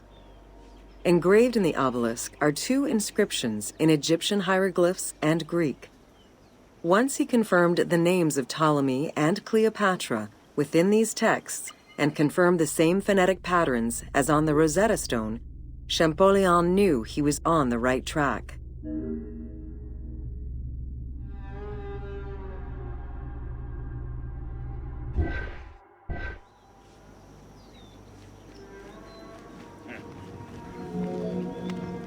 Champollion had already mastered several ancient languages when he took on deciphering the Rosetta Stone.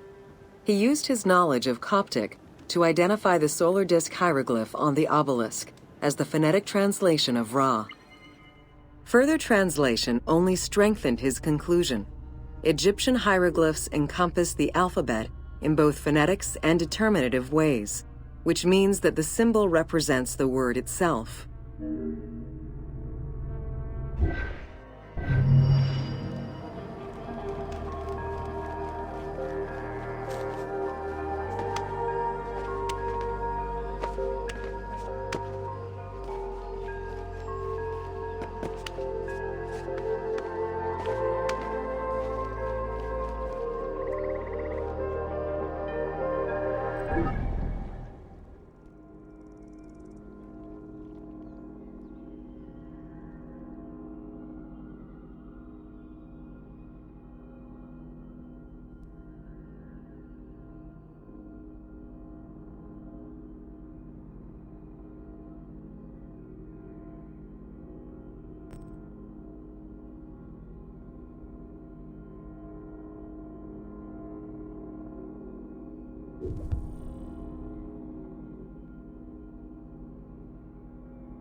Welcome to Flora of Ancient. The climate and unique geography of the Nile Delta offered a wide variety of plant species. Many of these plants served as sustenance for ancient Egyptians and as crops for trade. The Nile's consistent seasons allowed Egypt to sustain itself for centuries.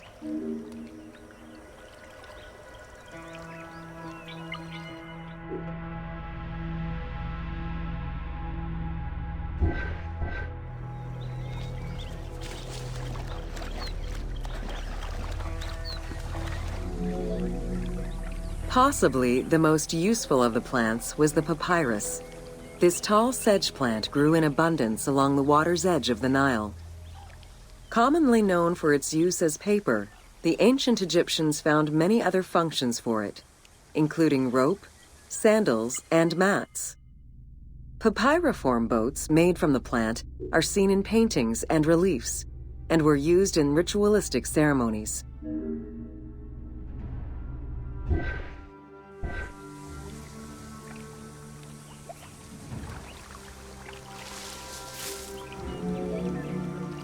There were many types of trees along the River Nile, such as the date palm, carob, and tamarisk. The earliest fruit tree cultivated was the fig tree, followed by apple, pomegranate, and eventually olive trees during the era of the New Kingdom. Mango cultivation was the result of a late import from Asia during the Middle Ages.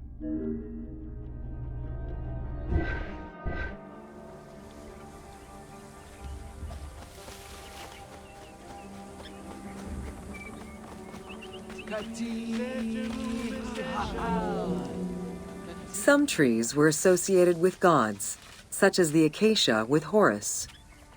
The divinities Thoth and Seshat were depicted inscribing the reign of the king into a Persea tree. The sycamore was connected with the goddess Iset, patron of the ritual of life.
Welcome to Fauna of Ancient Egypt.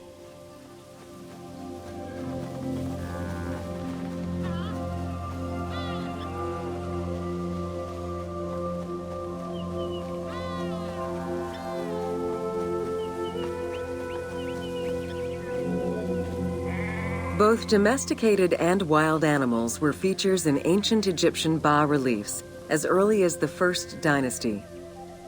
While the variety of wildlife served as a reliable food source, it also influenced both culture and mythology.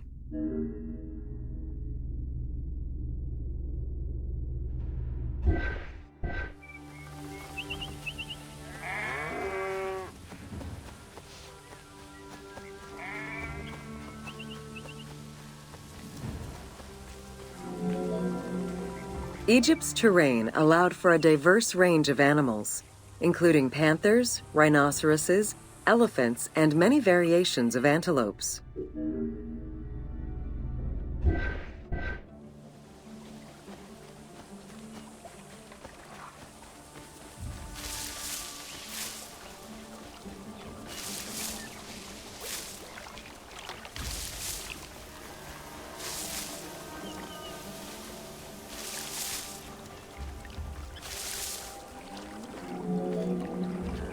The Nile was home to many species of fish, along with hippopotami and crocodiles.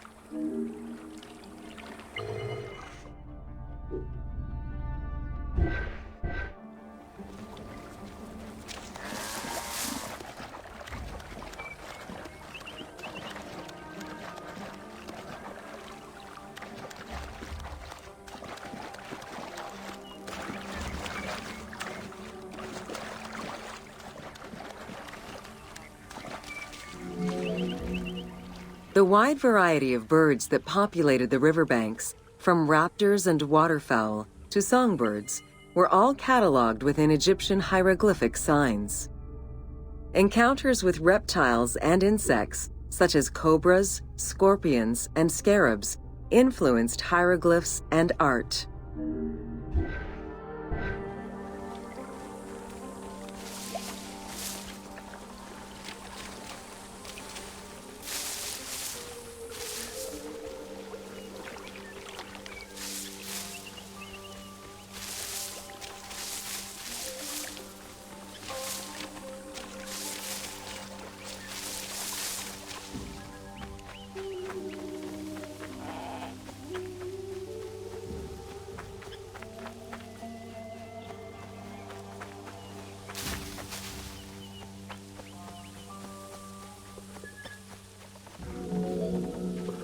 While all animals had sacred meanings, lions in particular represented power and royalty to ancient Egyptians.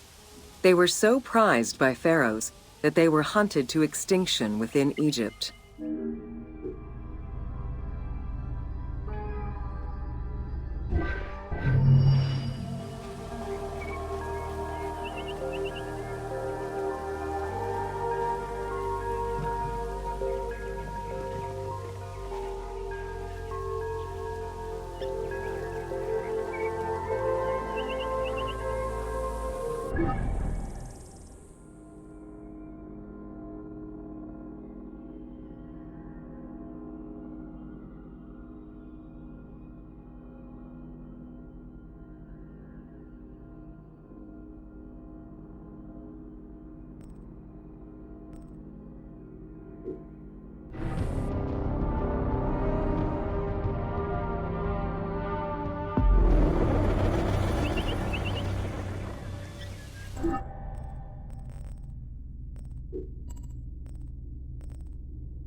Welcome to Bread and Beer.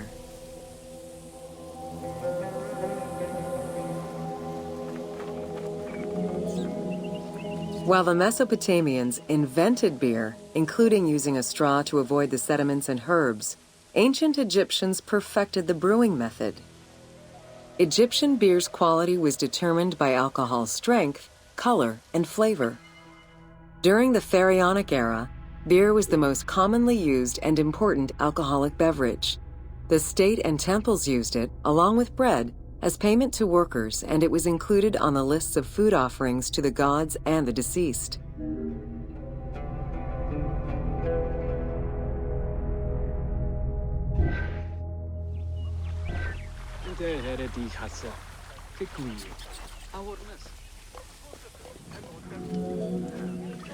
Beer was the popular drink of ceremonies and festivals. The Festival of Drunkenness was even dedicated to it. Considered to be quite nutritional, beer was also significant in the day-to-day lives of ancient Egyptians. Egyptian adults and children consumed beer with all of their meals, and medical texts include hundreds of remedies that contain beer. It remained the most popular alcoholic beverage until the Roman era.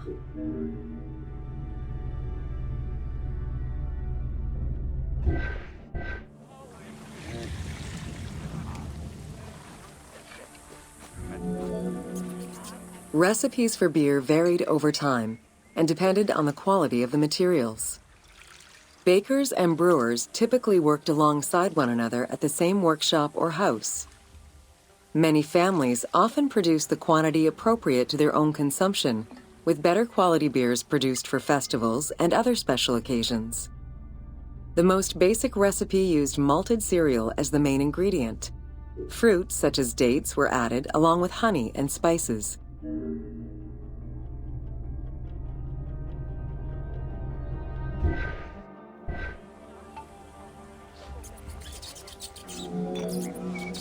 Once baked, bread would be crumbled into the brew to start the fermentation process. Adding grain enzymes would break down the starches, turning them into sugar and creating a thick mash.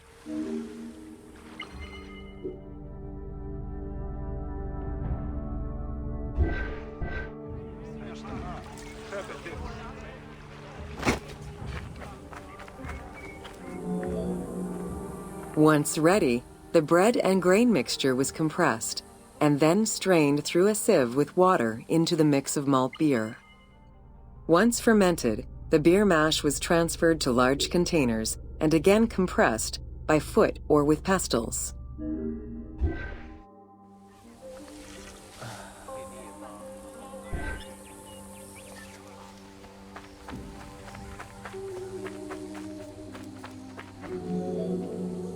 Once smooth, the beer was stored in pottery jars and sealed with a clay stopper. It probably couldn't be kept for long, and likely had a thick, pasty appearance and texture. Very little was wasted. Leftover grains were reused to make sourdough bread or combined with the next batch of beer.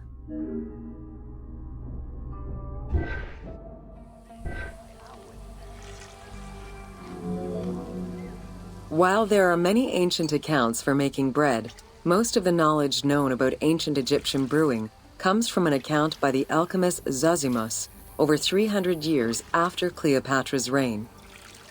More recently, Dr. Delwyn Samuel, an archaeobotanist, has proposed alternate antique techniques to brew beer.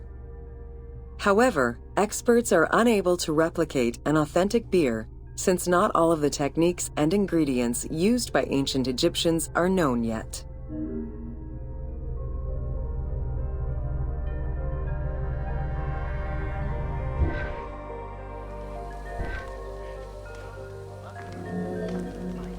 Food was prepared on the floor until the Middle Kingdom, when cooking benches were introduced. The introduction of durum wheat improved bread quality, meaning that the upper and middle classes ate better. The poor, however, still made do with a diet consisting of a gruel made of vegetables, softened bread, or barley.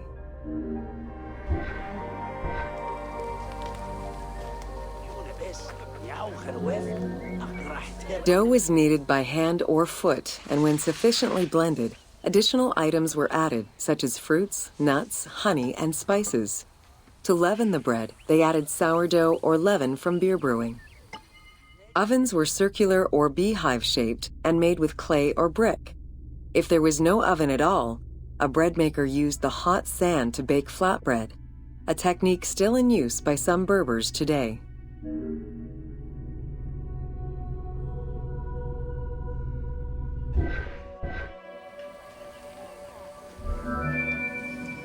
Ancient Egyptians always had to fight off the omnipresent sand particles that were blown towards them.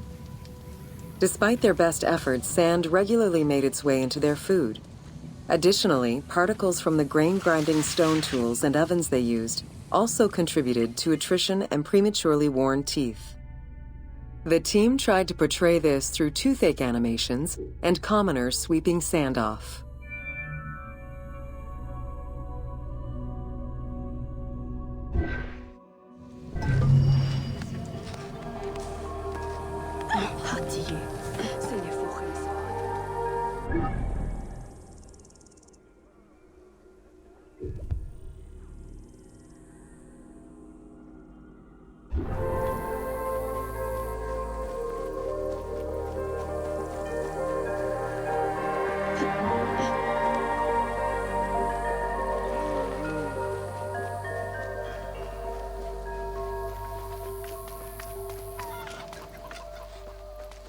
Samu!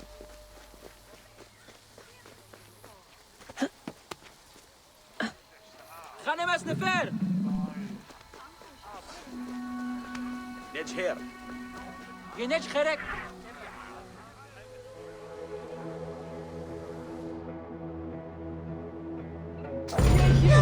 Welcome to the Egyptian household. In pre-Greco-Roman culture, women were considered equal to men in many matters. They owned property, testified in court, could divorce, and inherit. Until the Greeks and Romans restricted their rights, Egyptian women could take over their deceased husband's trade. Marriage contracts included mentions of allowances and items of value brought to the marriage by the woman, which would forever belong to her.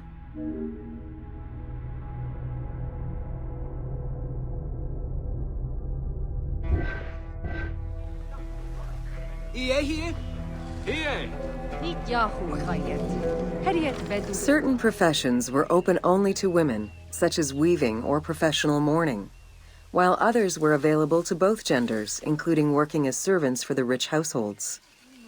Social status did have an impact, though. The higher in status, the easier it was to obtain education and access different professions.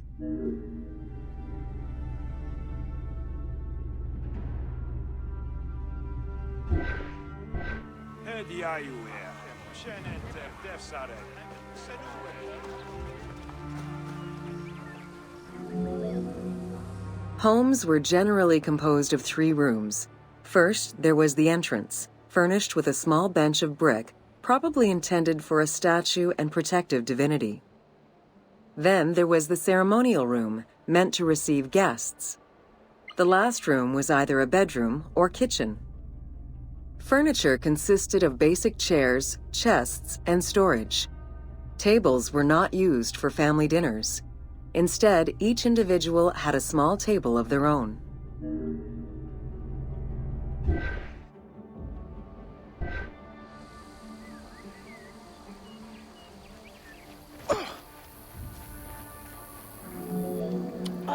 Marriages were a social contract rather than a religious construct. Family was vitally important to ancient Egyptians, and children were considered a blessing from the gods. The father, mother, and their children were the nucleus of the family, and cohabitation sometimes extended to mothers-in-law, sisters, aunts, and sisters-in-law.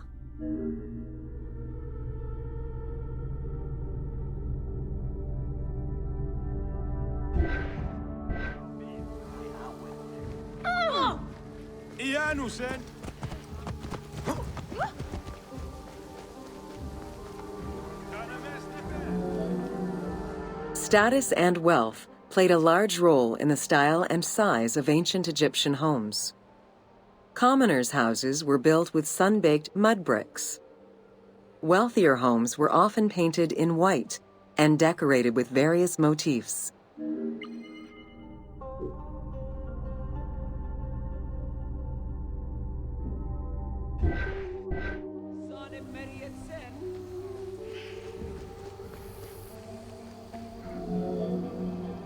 Town officials and the rich lived in mansions with numerous rooms that were luxuriously decorated. Only temples and tombs meant to last for all eternity were built with stone.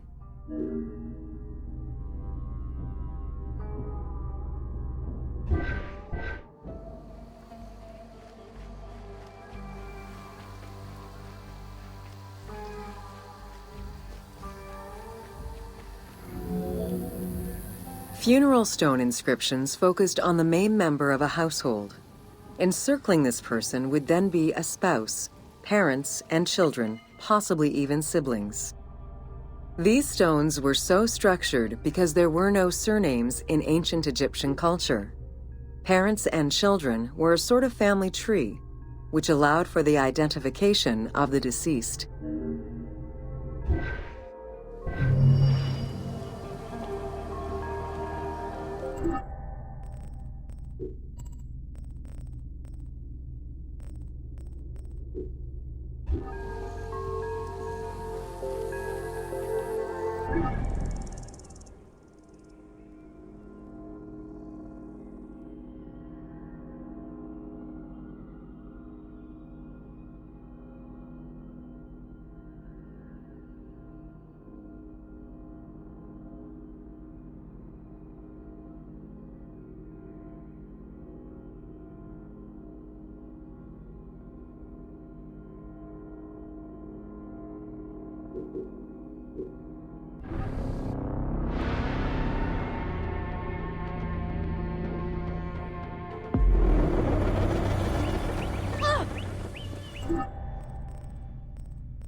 Welcome to The Importance of Mummies.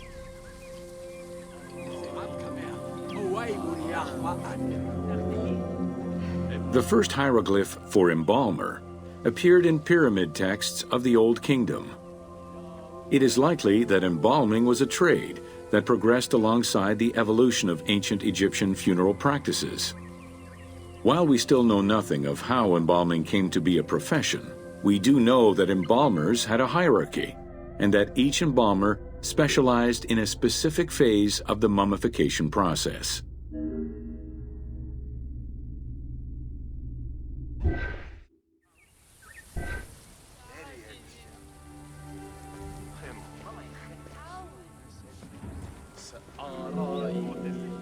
The mummification techniques were jealously guarded by embalmers from generation to generation. Despite their efforts, Herodotus and Diodorus discovered their methods in late antiquity, but historians were skeptical about the validity of the texts. It remained a mystery until two teams of modern medical legal scientists confirmed the process in 1994 and again in 2011. زعامة سور أمون نخل وعي عدو ينحاول لحس.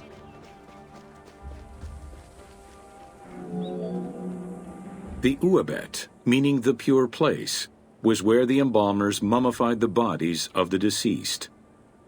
Until the end of the Middle Kingdom, it was located in tents at the edges of the city due to the smell of decomposition.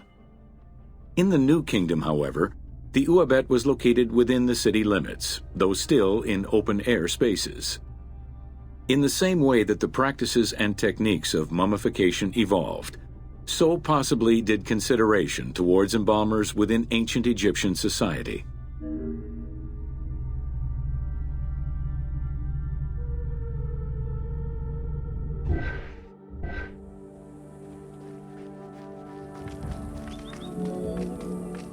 The pharaoh had access to the most elaborate of mummification rituals. The richer citizens of Egypt also enjoyed complex embalming options, though none of them allowed for the removal of the brain or viscera. After purifying the body, embalmers injected a liquid through the rectum, sealed it, and allowed the mixture to settle. They then plunged the body into natron for up to 40 days.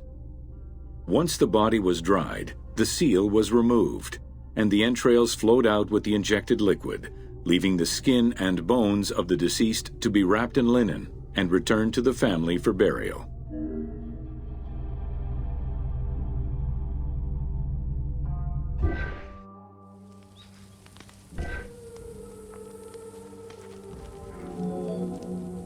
The least costly embalming option was for the embalmers to simply inject a product called surmaya and immerse the body in the natron for up to 40 days before handing it over to the family. For all those who could not afford any embalming process, desert burials offered a pauper's alternative to preserve the bodies of the dead.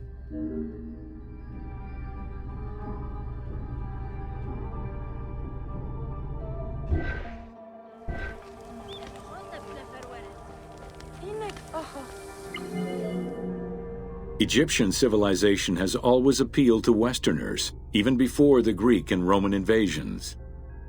As early as the Middle Ages, mummies discovered by travelers were often sent back to Europe. Curio cabinets, dating from the 16th and 17th centuries, usually included pharaonic artifacts in their collections.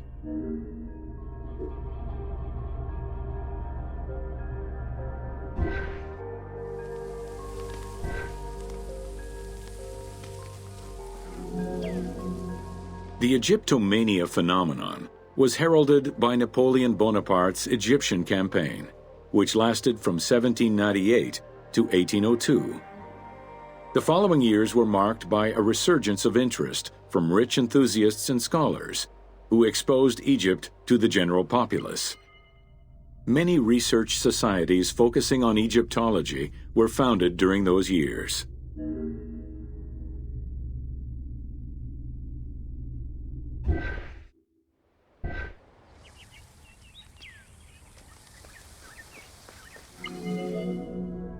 By 1868, mass tourism began in Egypt under the aegis of the Cook Agency. The rich would indulge in leisure trips to Egypt and bring back mummies. Upon their return, they would organize evenings that consisted of unpacking mummies and removing strips of linen and amulets layer by layer. These were considered the shining cultural events of the season. The Egyptian collections of many a museum were founded as a consequence of this mass pillaging.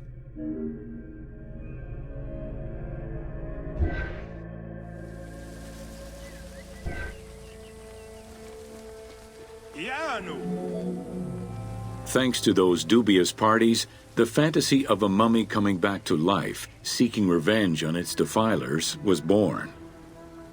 The mummy malediction myth has remained steady in popular culture ever since, particularly in written media and cinema. Yanej, Khari.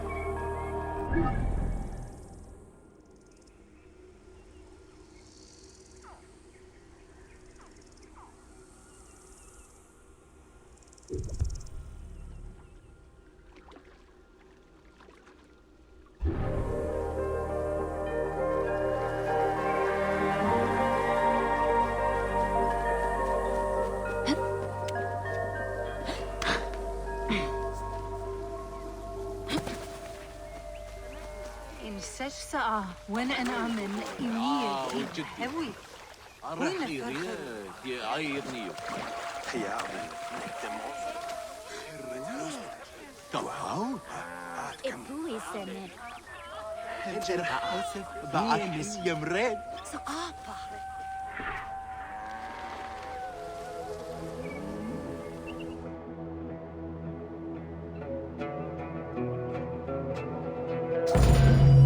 Welcome to Temples and Rituals of Ancient Egypt.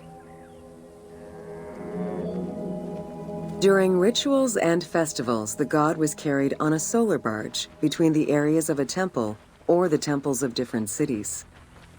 Funerary carvings and paintings covering thousands of years, as well as the Book of the Dead, depict the same ship and oar design. Solar barges have been uncovered near or within several pharaohs' tombs. They were intended to carry the pharaoh into the afterlife.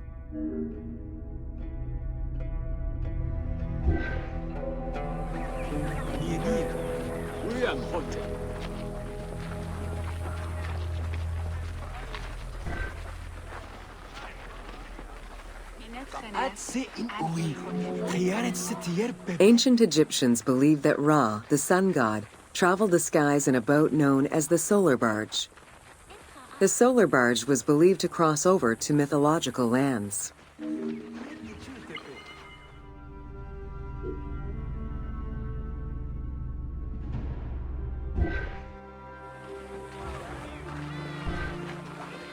Hotep nefer weret. ويام هوتب The god Ra believed mankind was conspiring against him. He ordered Sekhmet, the lion-headed war goddess, to kill all humans. To his chagrin, Ra quickly realized that with all humans gone, there would be no one left to worship him. In order to stop the rampaging Sekhmet, beer was brewed and dyed red with pomegranate juice to resemble blood. Sekhmet drank every drop of the brew she could find, eventually passing out drunk. When she awoke, she was calmer, and her lion visage had changed into Bastet. The Festival of Drunkenness was celebrated in honor of that myth.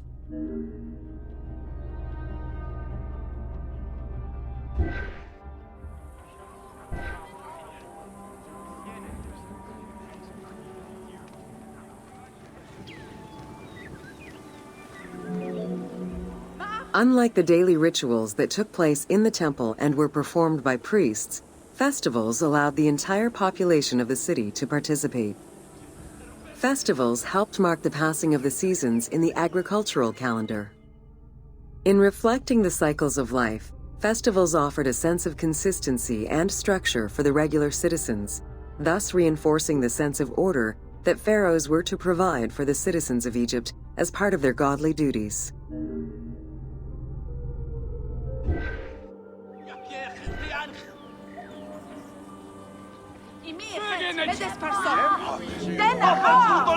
The importance of these festivals is demonstrated by their longevity. Records show that Osiris festivals occurred for more than 2,000 years. Some festivals serve to reinforce state control and promote the king's reign. Both the Opet and Set Jubilee festivals were specifically intended to celebrate the renewal of the king's power.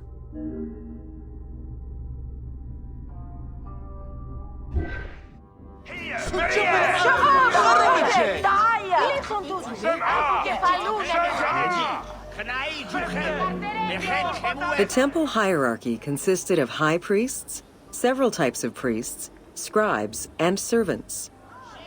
The high priest was known as the prophet. Some divinities had up to 4 prophets, and they were the ones to perform the most advanced and complex rituals.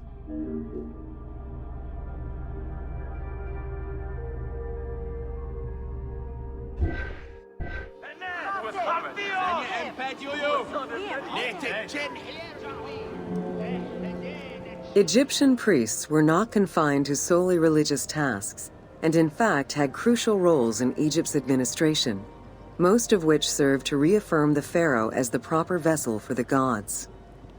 Their focus within the temple was centered on the proper conduct of daily divine rituals, rather than as custodians of dogma or the indoctrination of individuals.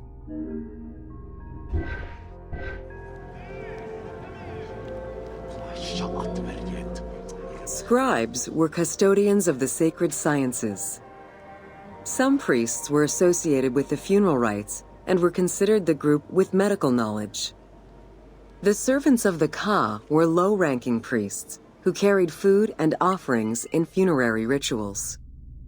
Lector priests were distinguished by their ability to read, and their main duty was to recite specialized religious texts in both temple and funerary rituals.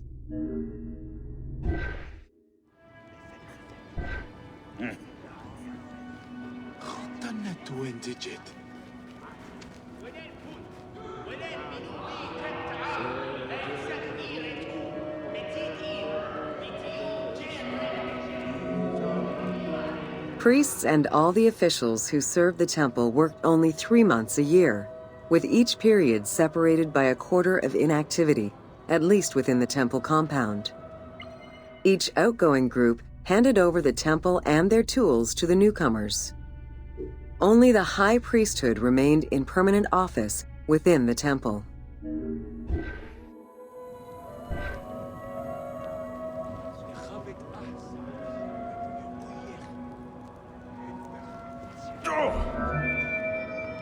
The most sacred part of the temple was referred to as Djeser Djeseru, the Holy of Holies. The most sacred inner sanctuary was where the shrine to the temple deity was located. Only priests were allowed within. Offerings were given and rituals unseen by even the pharaoh were performed. While the team chose to allow any character access to this space in some game temples, normally it was reserved for priests alone.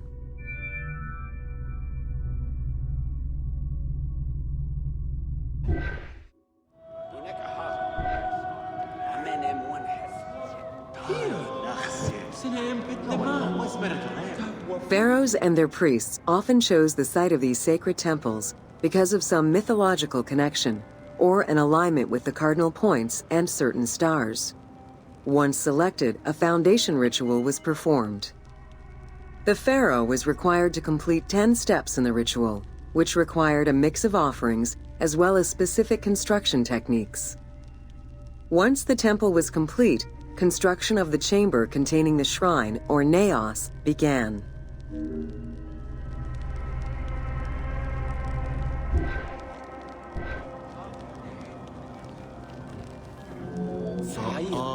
The naos was where the god statue stood. The representation of the deity was usually in stone or wood and decorated with gold, silver, and precious stones. Smaller temples had only one naos, while larger complexes, such as the Temple of Karnak, had many chambers to honor gods, such as Amun, Ptah, and Osiris.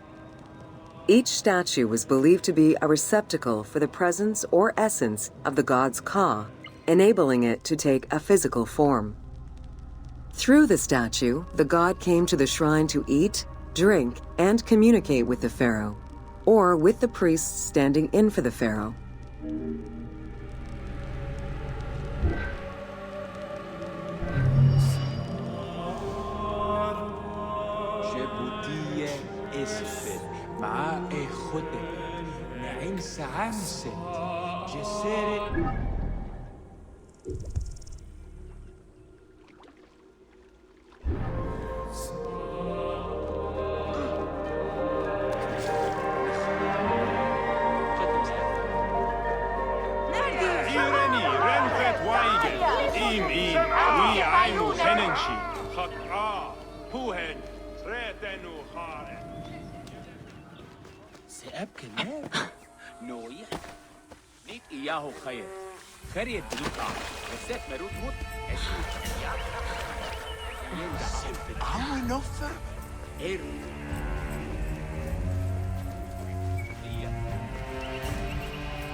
Welcome to Ancient Egyptian Fashions.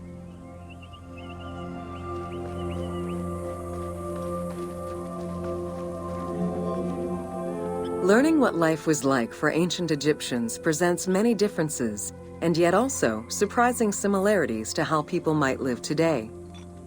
Understanding the daily lives of regular citizens so many thousands of years ago is ultimately what connects us as human beings.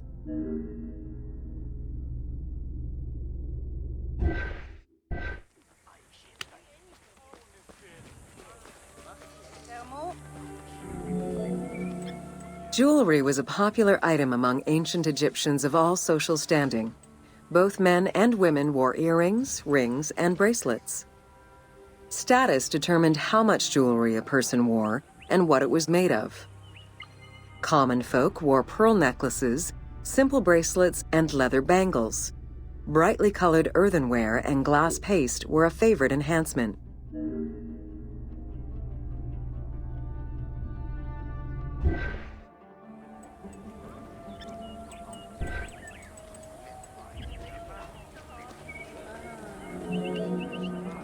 The jewelry of the elite was made from gold, silver, and other precious stones. Because gold never lost its shine, it was considered akin to the flesh of the gods. Wide jeweled collars were a favorite. Made with rows of beads formed into patterns of animals or flowers, the soft chiming sounds they made were thought to appease the gods.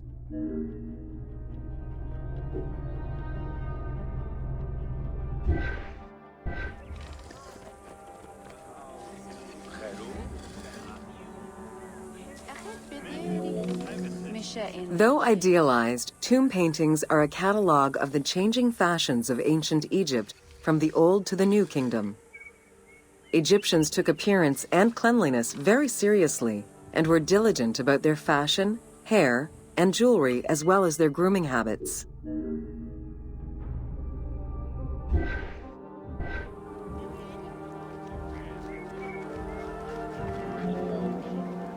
The fabric of ancient Egyptian clothing was almost entirely made from various grades of linen. Linen was commonly white, draped over the body, and cinched at the waist, though some garments were sewn or tailored. Wealthy men wore long tunics, loincloths, or kilts, while poor men only wore loincloths. Women wore long dresses, with differences residing in the quality of the fabric, depending on social status. Egyptians commonly went barefoot, but could also wear sandals made from papyrus fiber or leather.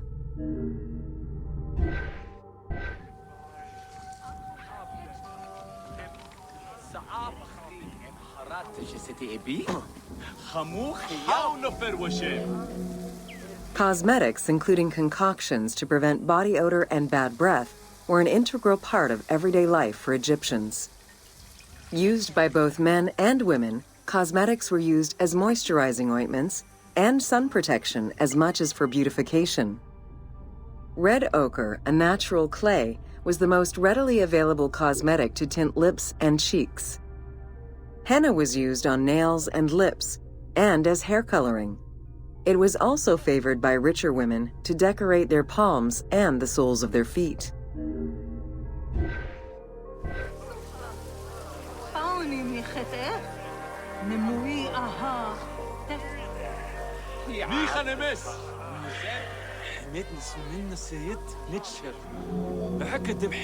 Egyptians believed kohl had magical powers, wearing it as black eyeliner to protect their eyes from the sun and to prevent eye infections from particles in the flooded Nile River. A special green kohl, made from ground malachite, was worn for ceremonies and religious rituals.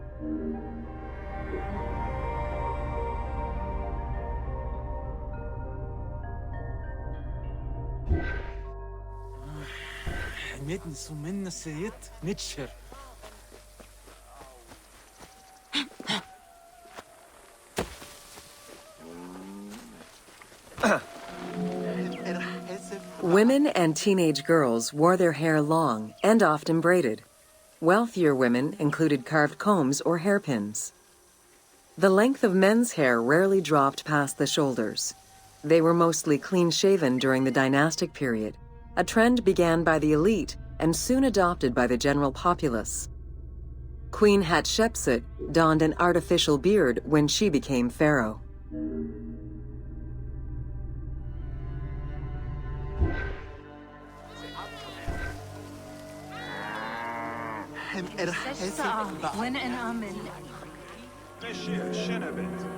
Wigs were very popular, used for special occasions or to conceal gray hair or baldness. They were fastened in place with beeswax. The most expensive wigs were made from human hair and reserved for royalty. Other wigs were composed of linen, wool, or animal hair.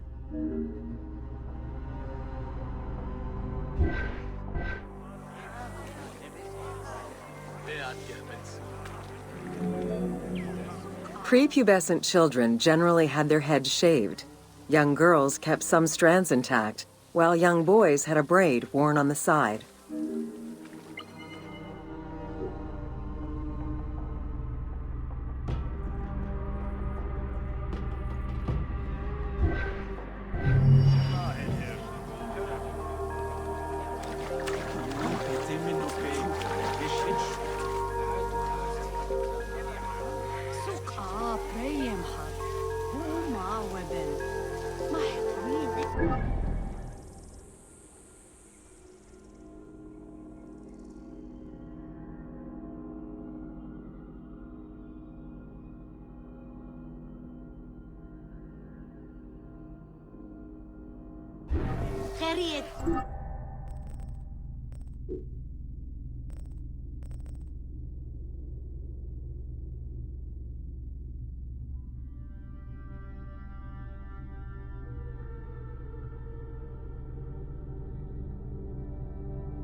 Welcome to Roman Forts. The size of a Roman military camp, known as a castrum, varied significantly depending on how many soldiers it needed to accommodate. However, they all shared common characteristics in design and construction, such as this fort before you, located in Cape Chersonesos.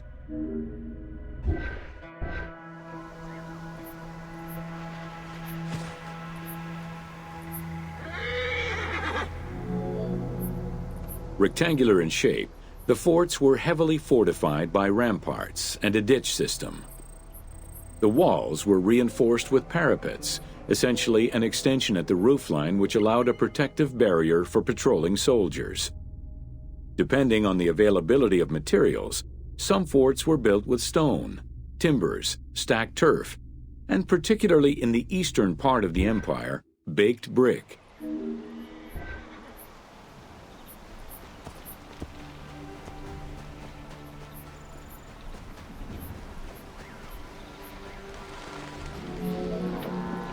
Access doors on all four sides were each flanked by guard towers.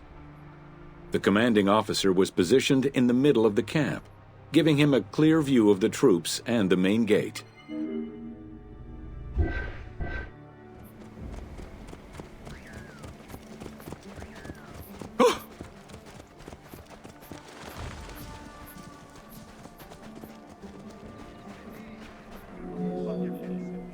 Along with sleeping barracks for the soldiers, the fort also had a granary that was expected to hold rations for a year or longer.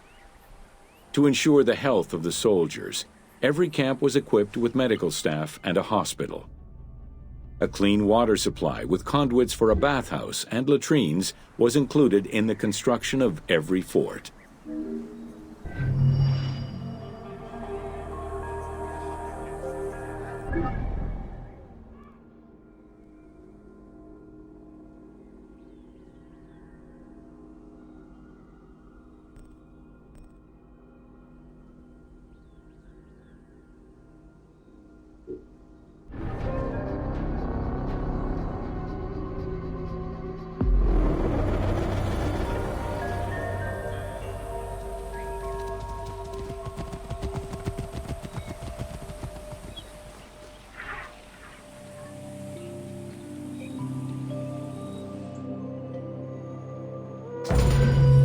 Welcome to Crucifixion.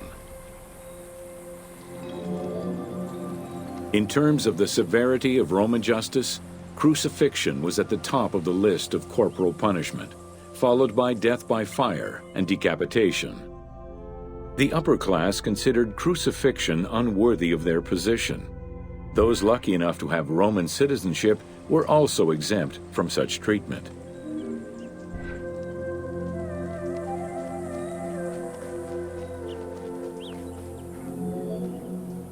Easily accessible, crucifixions were popular entertainment among the citizenry. Unlike throwing victims to wild animals, which required an arena, crucifixions did not require any particular setting.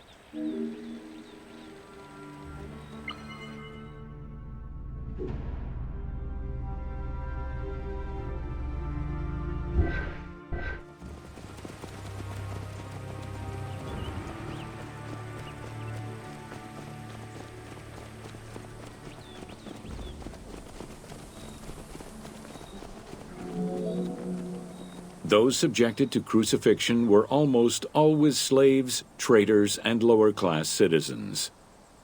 Roman deserters were crucified because the betrayal of the soldiers was perceived as endangering the lives of Roman citizens.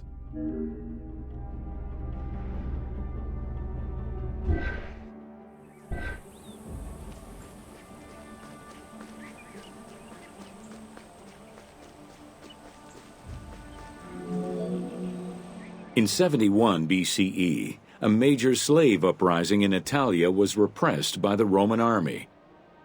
This resulted in the crucifixion of 6,000 men, including their leader, a slave and former gladiator known as Spartacus.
Whoa!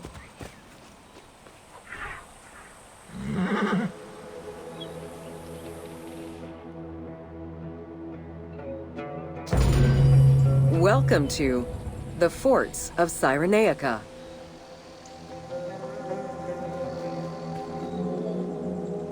Cyrenaica was a Libyan region under Roman control, gifted to Rome by one of Cleopatra's ancestors.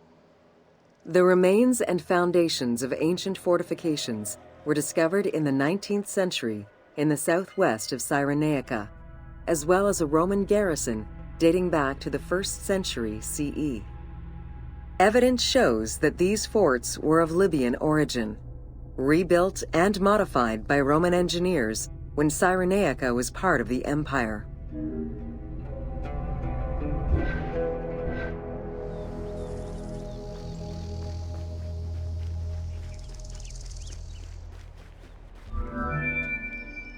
Stone was the most commonly used material to build forts in Egypt and Cyrenaica. Though no real proof of a fortress similar to the one before you has been uncovered in that region, the team chose to add it as a worthy and awe-inspiring end-of-game challenge for the player.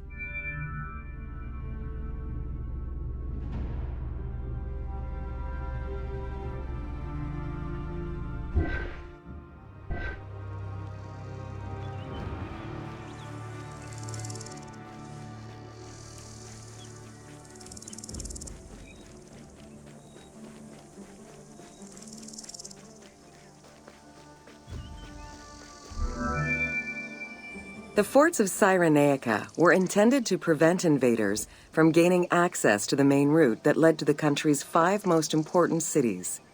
These forts were built close to coastal plains and deserts for added defense. 3 of these cities were recreated by the team: Balagrae, Apollonia, and Cyrene. Had it existed, the fort before you would have protected the road leading to Balagrae.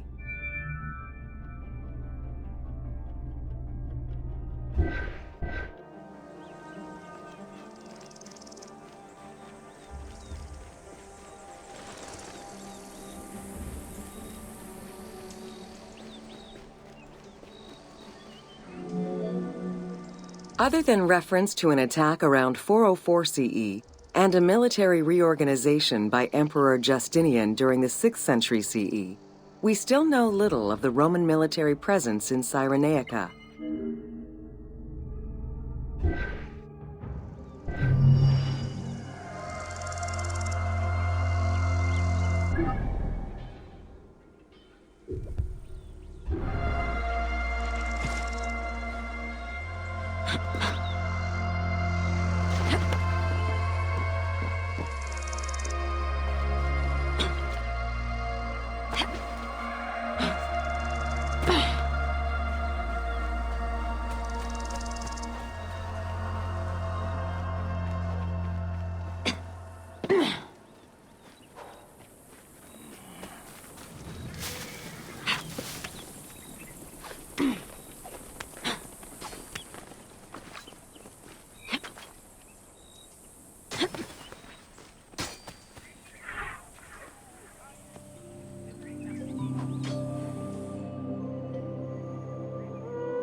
Welcome to Roman military equipment. The strength of Rome was directly dependent on its military supremacy and fundamentally militaristic society. Regular citizens, comprised mostly of farmers and herders, joined to protect their land and families. In return for their service, members of this civic army were allowed to vote. Trained to be highly disciplined and obedient to superior officers, citizen soldiers developed a deep sense of loyalty to their city.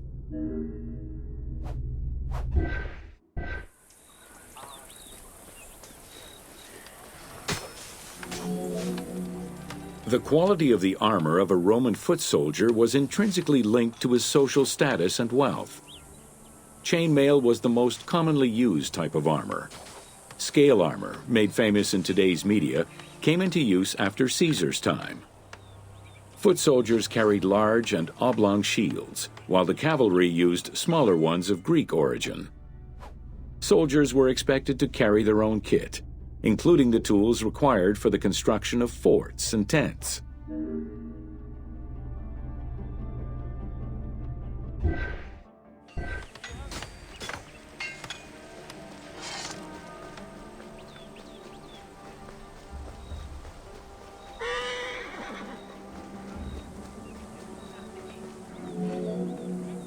Roman soldiers used the same types of weapons.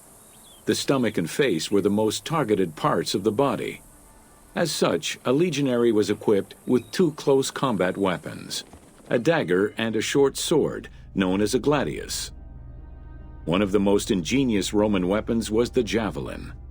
Its pyramid-shaped tip pierced the body, while its iron shank was designed to break upon impact, stopping the enemy from throwing it back.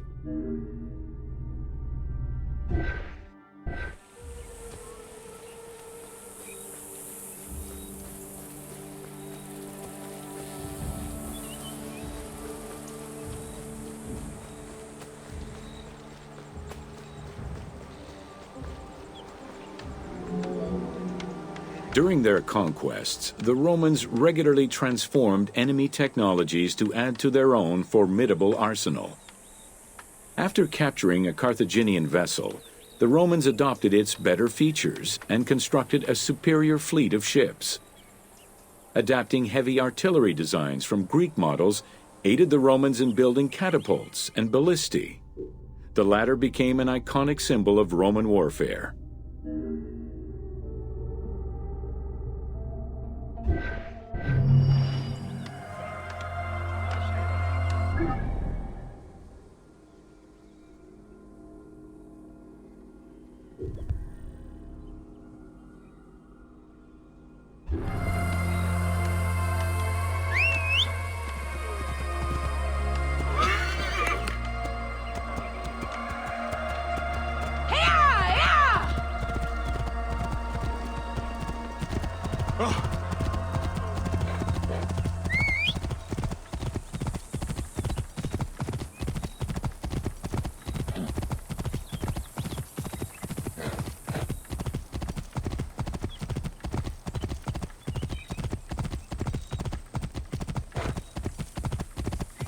Take your time. I'll wait.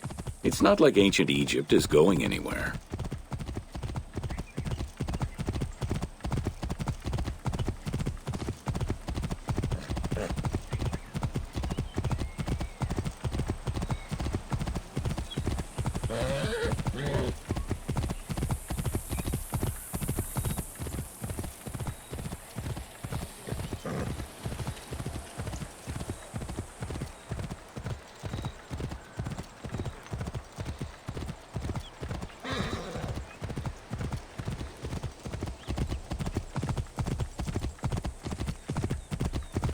Whoa.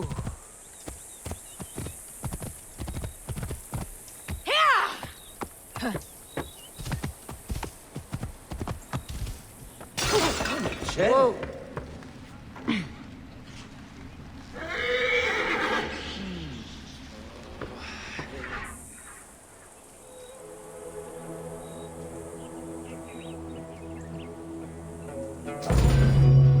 Welcome to Roman Aqueducts. Water management was taken seriously by the Romans. Cyrenaica benefited greatly from Roman administration with the construction of aqueducts and canals. The source of water varied depending on the location. Many aqueducts were built at the foot of the mountains, offering greater flow from the melting snow.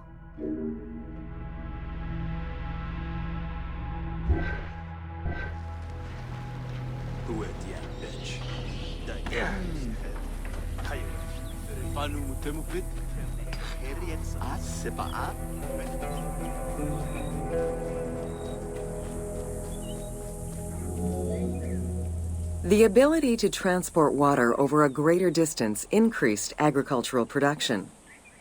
Some aqueducts were reported to be over 7 kilometers in length. Where the Greeks of Libya originally focused mainly on olive trees and figs, which required less water, the advent of Roman aqueducts allowed for a far greater crop diversity.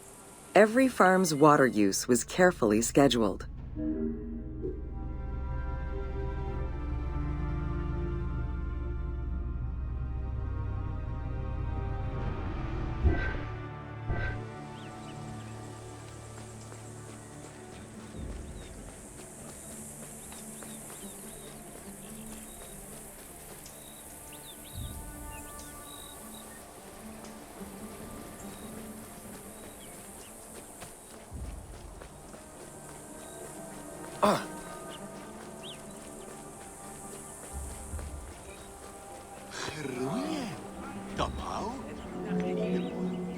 The engineering methods used to create aqueducts were constantly reviewed, with a clear focus on exploiting the local environment.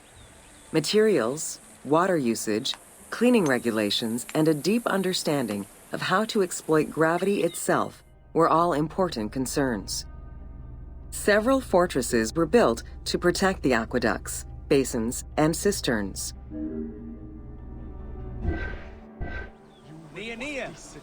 Samit.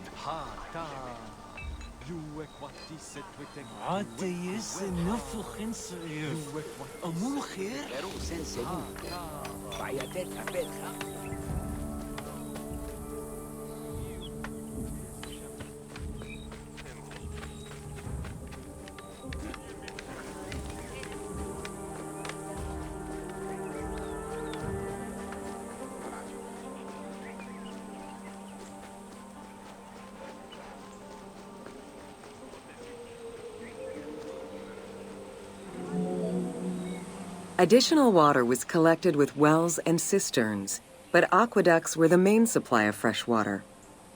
The water was distributed based on the collective needs of the city before the private needs of an individual.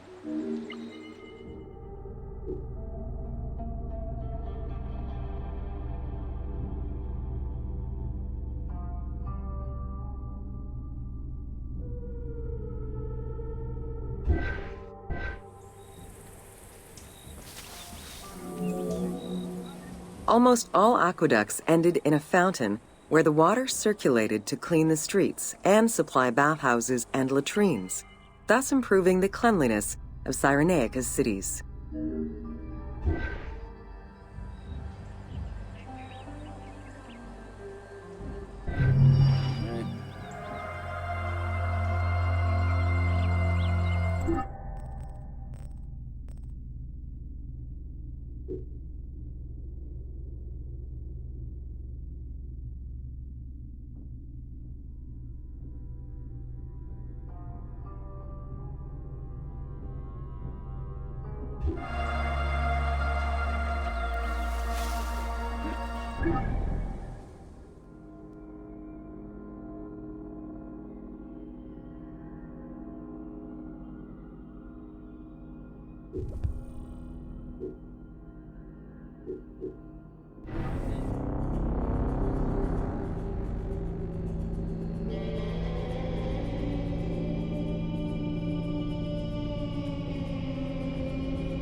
Welcome to Amulets and Rituals.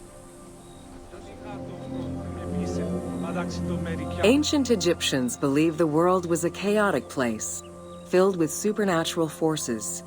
They knew that art and words gave life and power to things. Carved with images from hieroglyphs or in the shapes of gods, amulets were highly personal objects that warded off dangers and disease while attracting success. Some amulets were temporary, intended to solve a specific problem, while others were meant to be worn forever into the afterlife.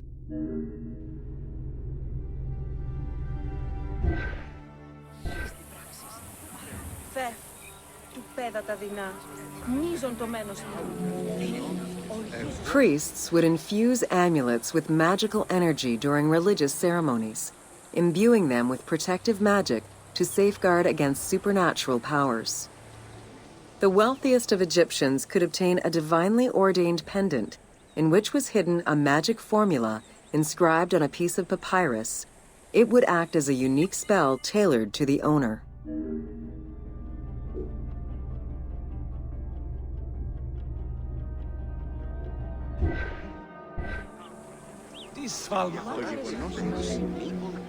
Religion was so important to ancient Egyptians that it permeated every aspect of their daily lives. Since water was the source of life and had the symbolism of purifying the body and the soul, all daily routines began with ablutions. Personal prayers to the gods were sometimes written or spoken, with family prayers passed down through generations.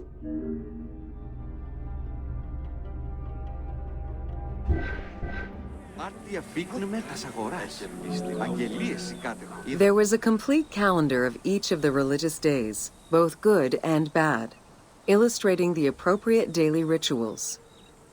Along with wine, milk, and ointments, offerings to the gods consisted of small amulets to life-size statues and family shrines. During the Greco-Roman period, offerings to the gods consisted of mummified animals, cats for Bastet, dogs for Anubis, and birds for Thoth.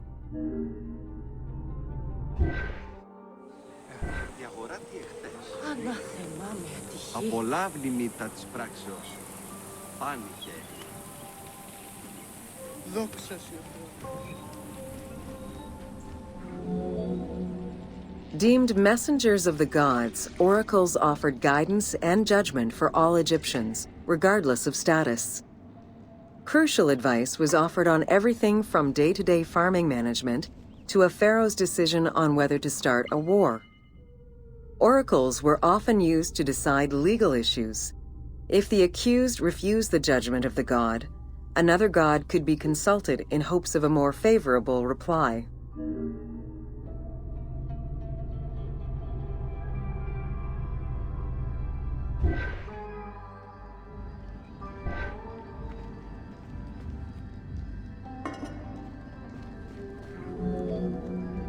It was oracles that guided the Greek sailor Batos to the coast of Libya, where he founded a colony known as Cyrene.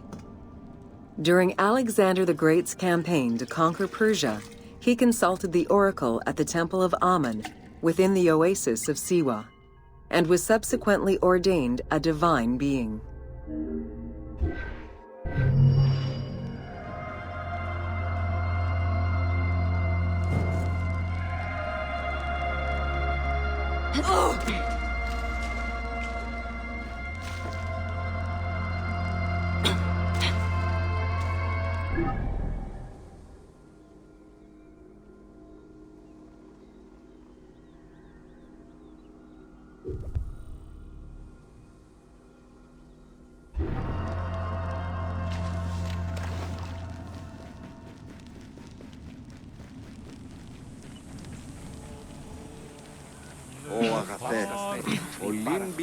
Θηρίου εργότη μου παραγίγνεστε τάχα.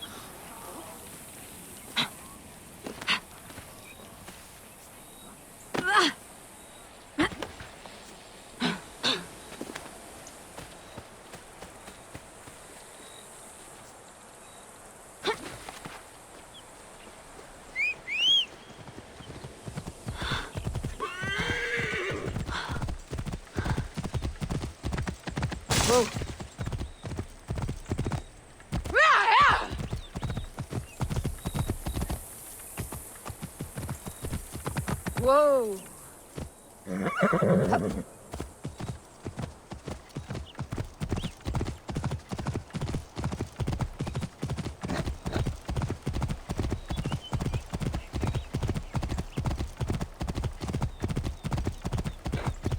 Whoa.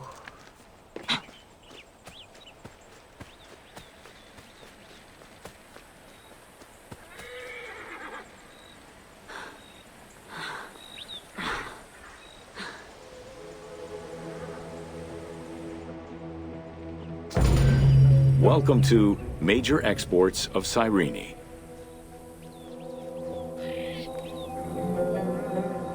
Cyrene's main source of economic wealth was in the cultivation and export of poppies and silphium. Though the opium oil from the poppies was also an export, little is known about this crop. Information about the cultivation of silphium, however, is more accessible to us.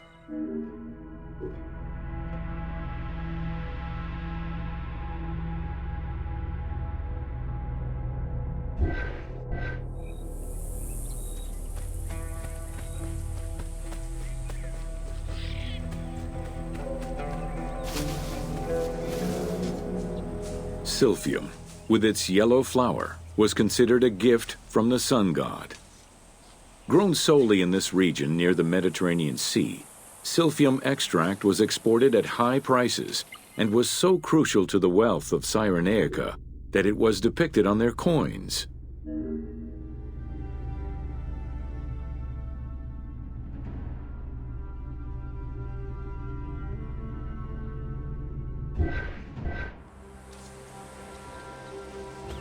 Αύξησε τον αριθμό των αυτοφόρων πουλών.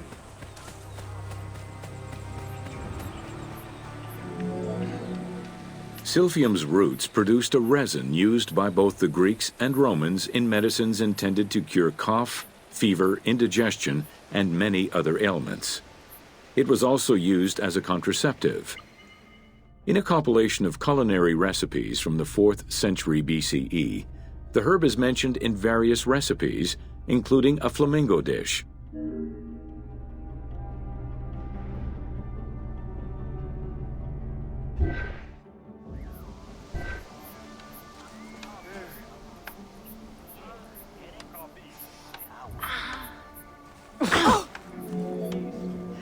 High demand, overexploitation, and possibly a shift in climate all contributed to the eventual extinction of silphium.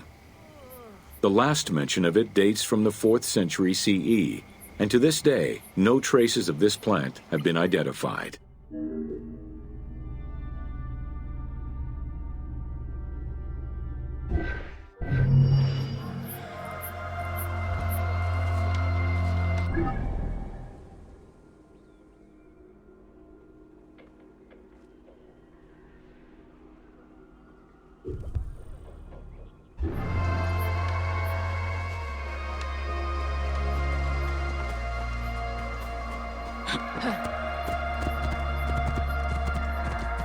Whoa.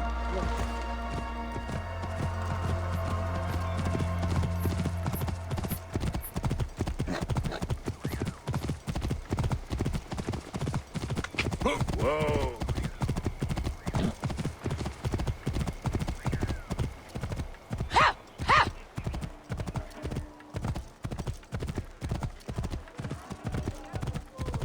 Whoa.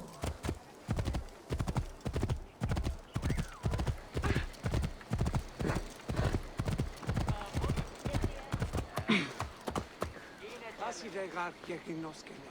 Αυτή είναι γιόμιν τέχνο. Χέρι.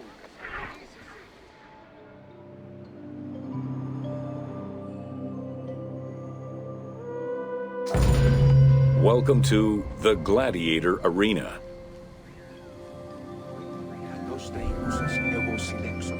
While gladiators would not perform in Cyrene until later in the Roman era, the team decided to include a gladiatorial arena for two reasons.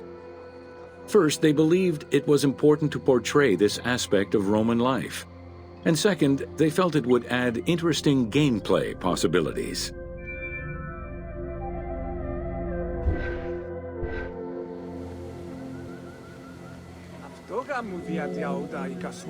The first gladiators to enter the arena were prisoners of war. It was a spectacle of violent clashes between men and against wild beasts that lasted nearly 1,000 years.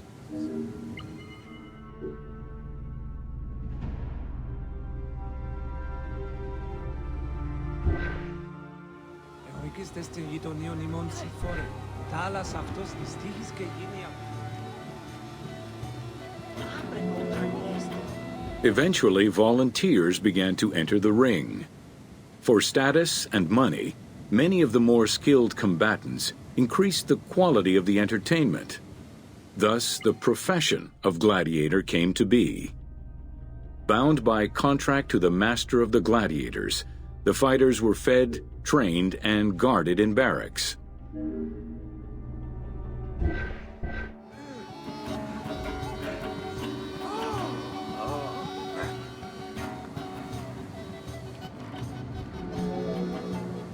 Gladiators were separated into heavy and light armored fighters, each with their own set of specific armor and weapons. Organizers often had two audience-favored factions face each other in combat.